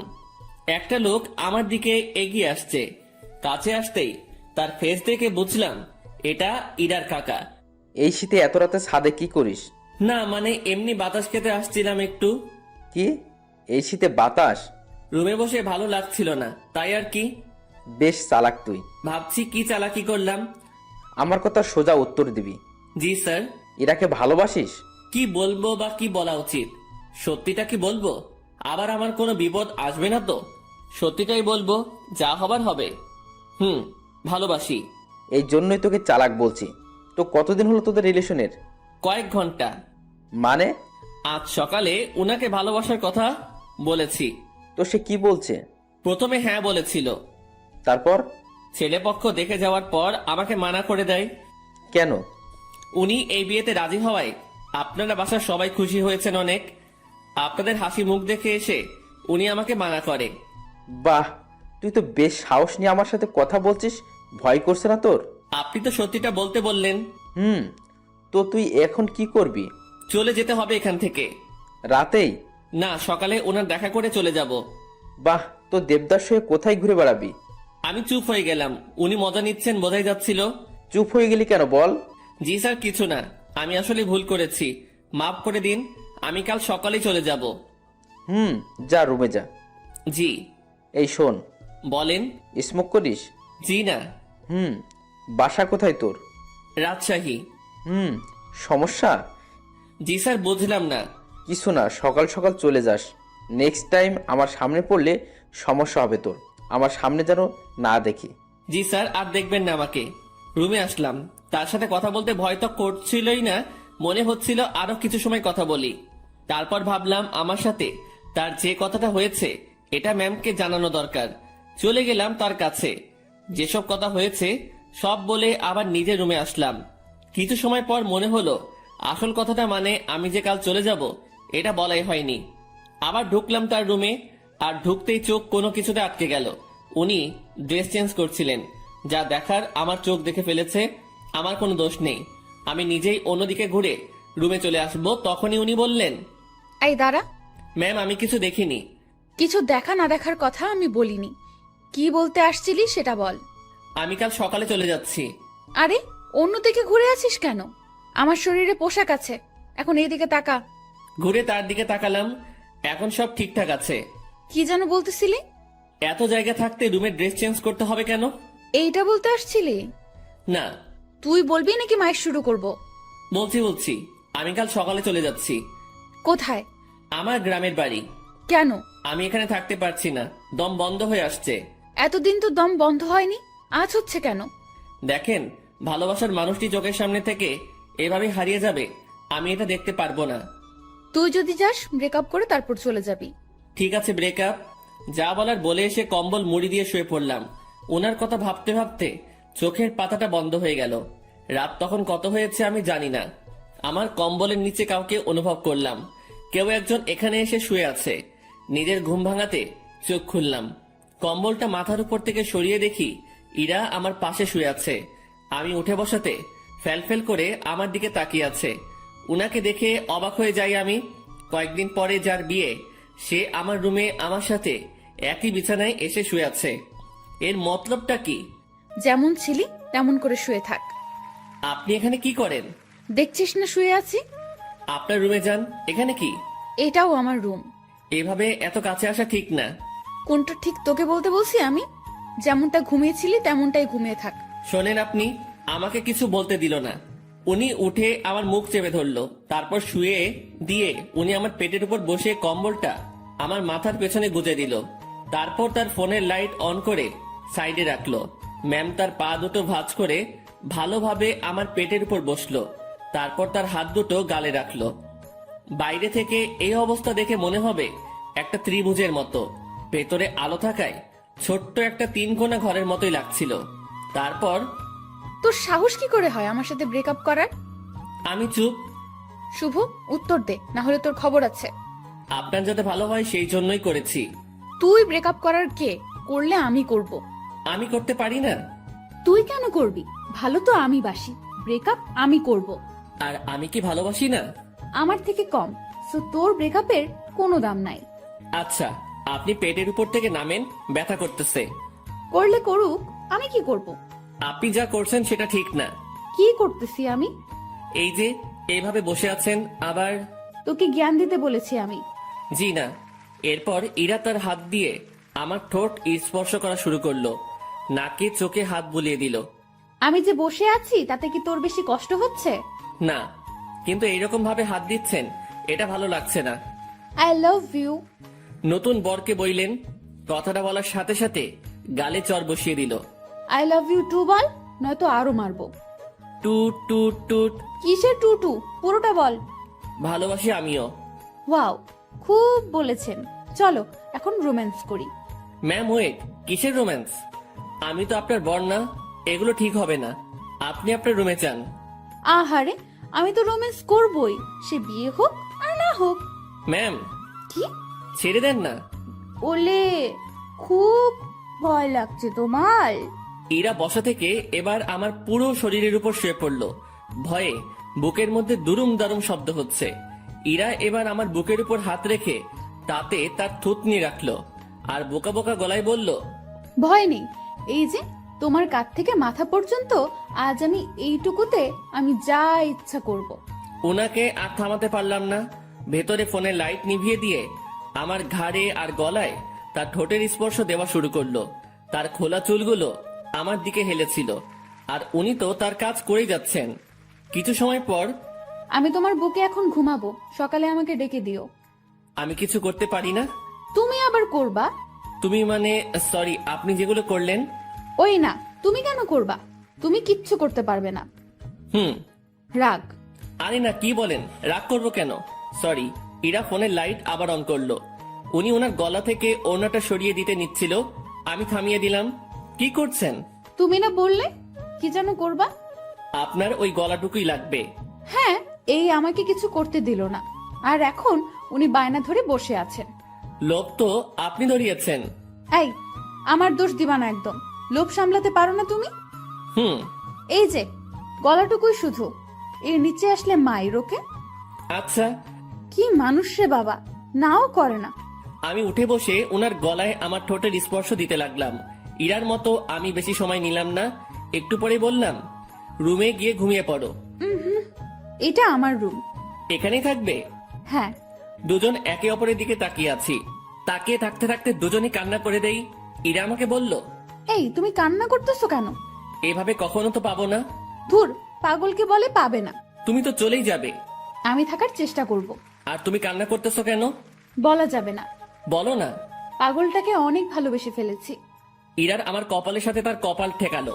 ওর চোখের পানি আমার মুখের উপর পড়ছে। অনেক কান্না হয়েছে, থামো। এখানে থাকবো, না করো না প্লিজ। আচ্ছা থাকো। তোমার বুকের উপর ঘুমাবো। হুম। রাগ করবে না তো? না। ইরা আমার গালের সাথে গাল লাগিয়ে শুয়ে পড়লো। দুজন ভোরে উঠবো, উঠে হাঁটতে বের হব। তোমার কাকা আমাকে চলে যেতে বলেছে সকালে। ওনার সাথেই বের হব। কি? তোমাকে কিছু ভাবতে হবে না। উনি আমাকে দেখলে গুলি করবে। আমি যদি বলি জামাই বলে ডাকবে। মানে? তুমি যে বললা ওনার সাথে কথা বলছো, হুম। উনি আবার আমাকে কল করেছিল, আমি সব সত্যিই বলেছি। তারপর উনি কি বললো জানো? কি বললো? আমাদের বিয়ের দায়িত্ব উনি নিয়েছেন, সব উনি সামলাবেন। উনি তোমাকে অনেক পছন্দ করেছেন। কি জন্য? সেটা আমি কিভাবে বলবো? সত্যি কথা বলেছো, তাই মনে হয় ভালো লেগেছে তার। ও। আর কোনো কথা না, এবার শুধু ঘুম হবে। ঘুম ঘুম আর ঘুম হবে। চোখ বন্ধ করো পাগল। দুজনেই ঘুমিয়ে গেলাম। পরদিন ভোরে ইরা আমাকে ডেকে তুললো। তারপর হাঁটতে বের হলাম। পথে সত্যি সত্যি ইরার কাকার সাথে দেখা হলো। উনি আমাদেরকে দেখে মুচকি হাসলেন, কিন্তু কিছু বললেন না। এই চলো জগিং করি, ভুঁড়ি হতে দেওয়া যাবে না, ভুঁড়িওয়ালা বর আমার পছন্দ না। ওনার কথা শুনে মুচকি হাসা ছাড়া উপায় নেই। সকালে সব কাজ শেষে অফিসে আসলাম দুজন। অফিসের কেউ এ ব্যাপারে কিছু জানে না, তাই কোনো সমালোচনাও হয়নি। এসব বিষয় জানলে কেউ না কেউ আমাকে জিজ্ঞাসা করতই। দুপুরের পর এক শার্ট প্যান্ট কোট পরা ভদ্রলোক ইরা রুমে ঢুকলো। লোকটিকে দেখে কেমন যেন সন্দেহ হচ্ছিল আমার। কিছু সময় পর ইরা আমাকে ডাকলো। রুমে ঢুকে দেখি ম্যাম বেশ রাগান্বিত। জি ম্যাম বলেন। এই যে এটাই আমার পাগল, দেখে নিন। আমি মনে মনে ভাবছি, হ্যাঁ, ম্যামের লাজ লজ্জা কিচ্ছু নেই, এইভাবে কেউ পরিচয় করিয়ে দেয়। তো কিছু বলবেন আর? এরকম একটা ছেলেকে আপনার পছন্দ? ওর কিছু আছে, দেখতে তো কেমন জানি লাগে। ওই আমার পাগলের মধ্যে কি আছে না আছে আমি জানি, আপনাকে বুঝতে হবে না, আপনি আসতে পারেন। ভেবে দেখেন, এর সাথে থাকলে আপনার জীবন নষ্ট হতে পারে। এই শালা, ভাষা খারাপ করবি না, জীবন নষ্ট হবে মানে? ম্যাম তো তাকে মারার জন্য উঠেছে। এতক্ষণে বুঝলাম এই লোকটাই ম্যামকে দেখতে আসছিল। ম্যাম যেভাবে মারার জন্য দাঁড়িয়েছে, লোকটি ভয়ে চেয়ার উল্টে পড়ে যায়। ম্যামকে থামিয়ে আমি ওনাকে টেনে তুললাম। দেখছিস আমার পাগলের মধ্যে কি আছে? সে চলে গেল। ম্যাম, এইভাবে কেউ ভয় দেখায়? আরে ভাই বলিস না, মাথাটাই খারাপ করে দিছে। আমি কত বুঝালাম, বুঝলোই না। আমি বাইরে চলে আসছি। ম্যাম তখন পেছন থেকে ডাকলো। ওই আমার পাগল। জি ম্যাম বলেন। উনি মুচকি হেসে বললেন, কিছু ফাইল কপি করতে হবে, একটু সাহায্য করবেন? আমি করে দিচ্ছি। আরে আমার রুমের মেশিনে কালি নেই, তুমি ম্যানেজারের রুম থেকে বের করে নিয়ে আসো। আচ্ছা। ইরা ফাইলগুলো আমার হাতে দিল। উনিও ফাইলটা ধরে আছেন, আমিও এক পাশে ধরে আছি। উনি ছাড়ছেন না। রাগ করলে নাকি আবার? ছি না ম্যাম, রাগ করবো কেন? এই যে কাজ করাচ্ছি। এটা তো আমারই কাজ। তোমাকে দিয়ে কাজ করাতে ইচ্ছে করে না গো। আমার কাজ করতে ইচ্ছে করে। স্যার যান, এখন এগুলো কপি করে নিয়ে আসেন। আর হ্যাঁ, আজ বাসায় ফিরতে রাত হবে, সন্ধ্যায় বাইরে গিয়ে খেয়ে এসে আবার কাজ শুরু করব, ঠিক আছে? আচ্ছা ঠিক আছে, সন্ধ্যায় দুজন বাইরে গিয়ে খেয়ে আসি, তারপর আবার কাজ শুরু। বিকেল থেকেই আমি ম্যামের রুমে বসে ওনার কাজ দেখছি মনোযোগ দিয়ে। মাঝে মাঝে কথা হচ্ছে। কাজ শেষের দিকে ম্যাম তখন বলল, আজ কি করব জানো? কি করবেন? এই যে তুমি করে বলো। কি করবা? এক জগ চা বানিয়ে দুজন রাত 10টার পর ছাদে যাব। কেন? গল্প করব। এই ঠান্ডায় ছাদে? রুমেই তো ভালো। আরে না, ছাদে আগুনের ব্যবস্থা করব, তুমি আমি পাশাপাশি বসে চা পান করব আর গল্প করব। আর স্যার, মানে আপনার বাবা যদি দেখে? ও পাগল রে পাগল, কাকা তো বাবাকে সব বলে দিয়েছে। বাবা আবার তার বন্ধুকে মানা করে দিয়েছে, আর সেই জন্যই ছেলেটি আমার কাছে আসছে রিকোয়েস্ট করার জন্য, যাতে আমি মানা না করি। তারপর তোমার কথা বললাম, তোমাকে দেখালাম। ও, এই ব্যাপার? জি, এখন বাসায় সব চলবে। সব চলবে মানে? বাসায় চলো, বাসায় গিয়েই বুঝাবনি, ঠিক আছে পাগল? কাজ শেষে আমরা বাসায় আসলাম। প্রতিদিনের মতো আজ আমাকে আর একা খেতে হলো না, সবার সাথে বসে খাচ্ছি। বেশ ভয় নিয়েই টেবিলে বসে আছি। ধীরে ধীরে সবার সাথে পরিচিতি হলাম। খাওয়া শেষে ইরার বাবা আমাকে ডেকে বাইরে নিয়ে গেলেন। দেখো, বাসার সবাই তোমাকে মেনে নিচ্ছে, শুধু আমি বাদে। এর পেছনে কারণও আছে।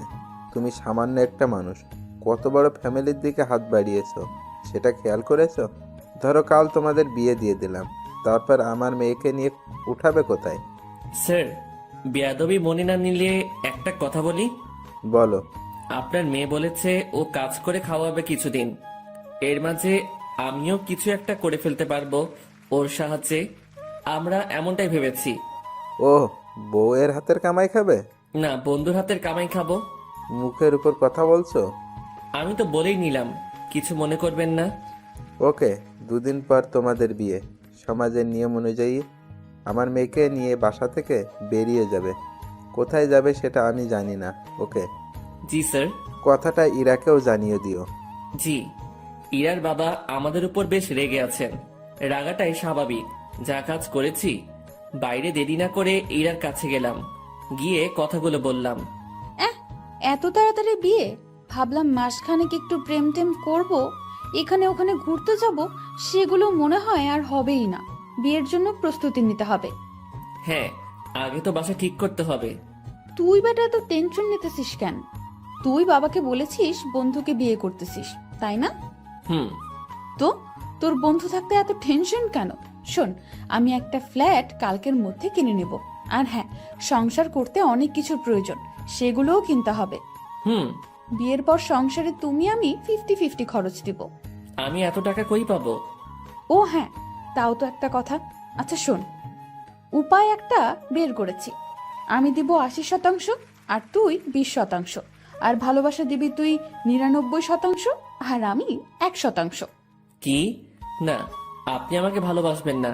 যদি সংসারে 50-50 খরচ দিতে পারেন, ভালোবাসাটাও তেমনই ভাগ হবে। এটা কোনো কথা? তো নিজেদের মধ্যে রাজনীতি করাটা কি ঠিক? দেখ, আন্দোলন করতে থাক, কাজ হয় কিনা। মনটা একটু নরম করেন।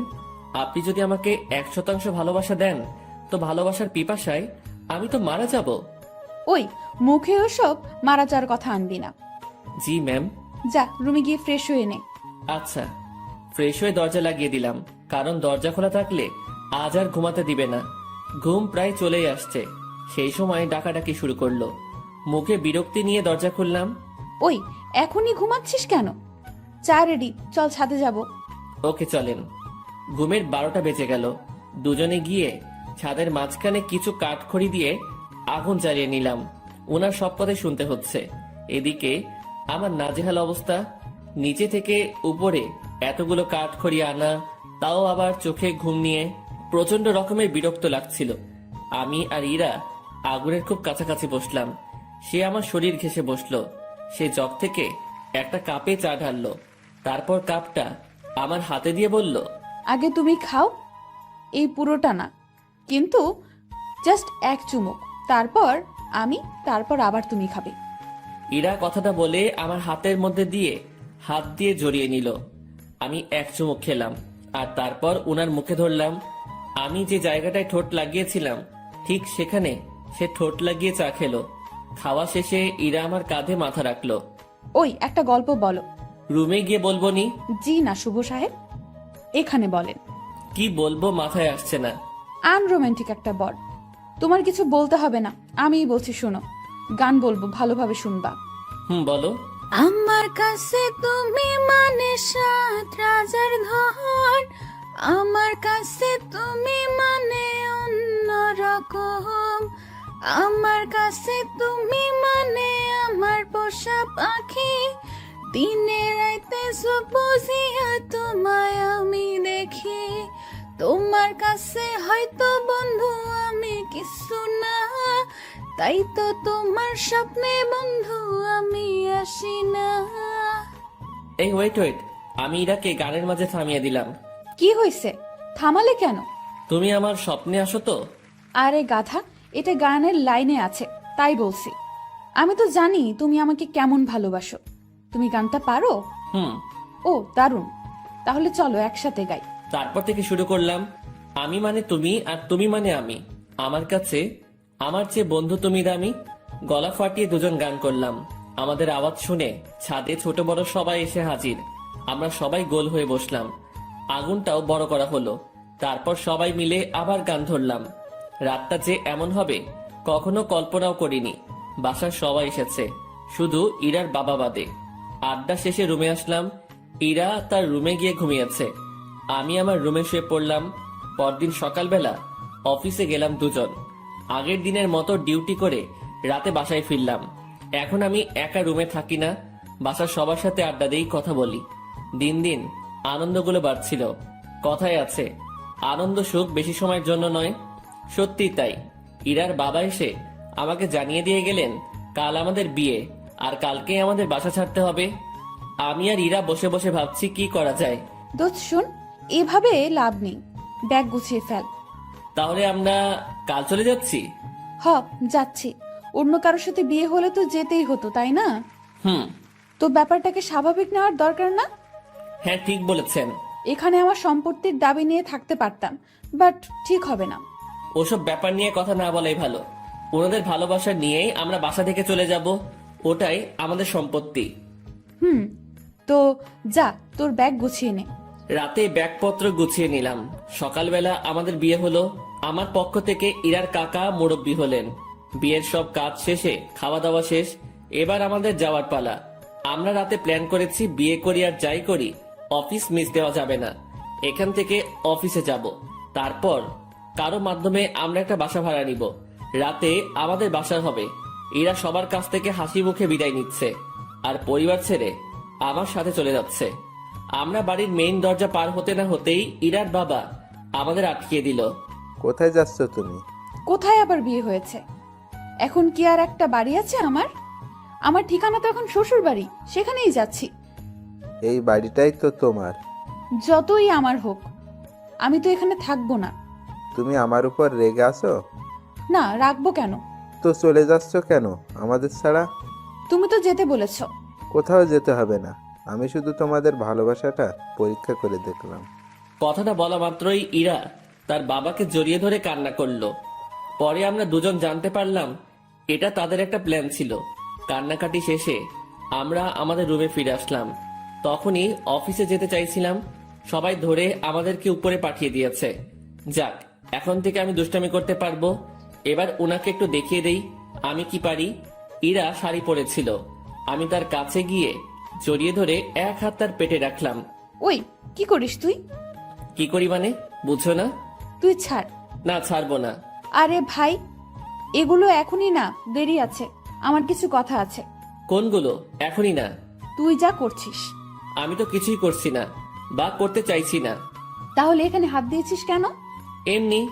এমনি, তাই না? হুম। ইরাকে ছেড়ে দিলাম, ও বলতে শুরু করলো। স্যার, আমাদের বিয়ে হলো, এই শুকরিয়া আদায়ের জন্য দুইজন নফল নামাজ পড়ব। আচ্ছা। মন খারাপ হয়েছে? কই না। দেখতে পাচ্ছি। মনে মনে আমার সাথে ব্রেকআপ করলা নাকি? না, কি বলো? বুঝি বুঝি, আমি সবই বুঝি। ইরা আবার আমার কাছে আসলো। চোখ বন্ধ করো। আমি চোখ বন্ধ করলাম। যেখানে হাতটা দিয়েছিলে সেখানে হাতটা রাখো, তবে এদিক সেদিক নিয়ে যেও না যেন, কারণ বাকি জায়গায় তোমার স্পর্শগুলো আমি ভিন্নভাবে নিতে চাই। হুম, বুঝেছি। ঠোঁটে চুমু দেই। হুম, দাও। হুম, দিব না। কেন? পচা তুমি, তাই। আমি কি করলাম? আমাকে আমার বাবা মার কাছ থেকে চুরি করেছো। আচ্ছা, তাহলে তাদের জিনিস ফেরত দিয়ে আমি চলে যাই। এই না, কেন? কারণ আমি চোরের প্রেমে আহত। দুজন মুচকি হেসে একে অপরকে জড়িয়ে ধরলাম।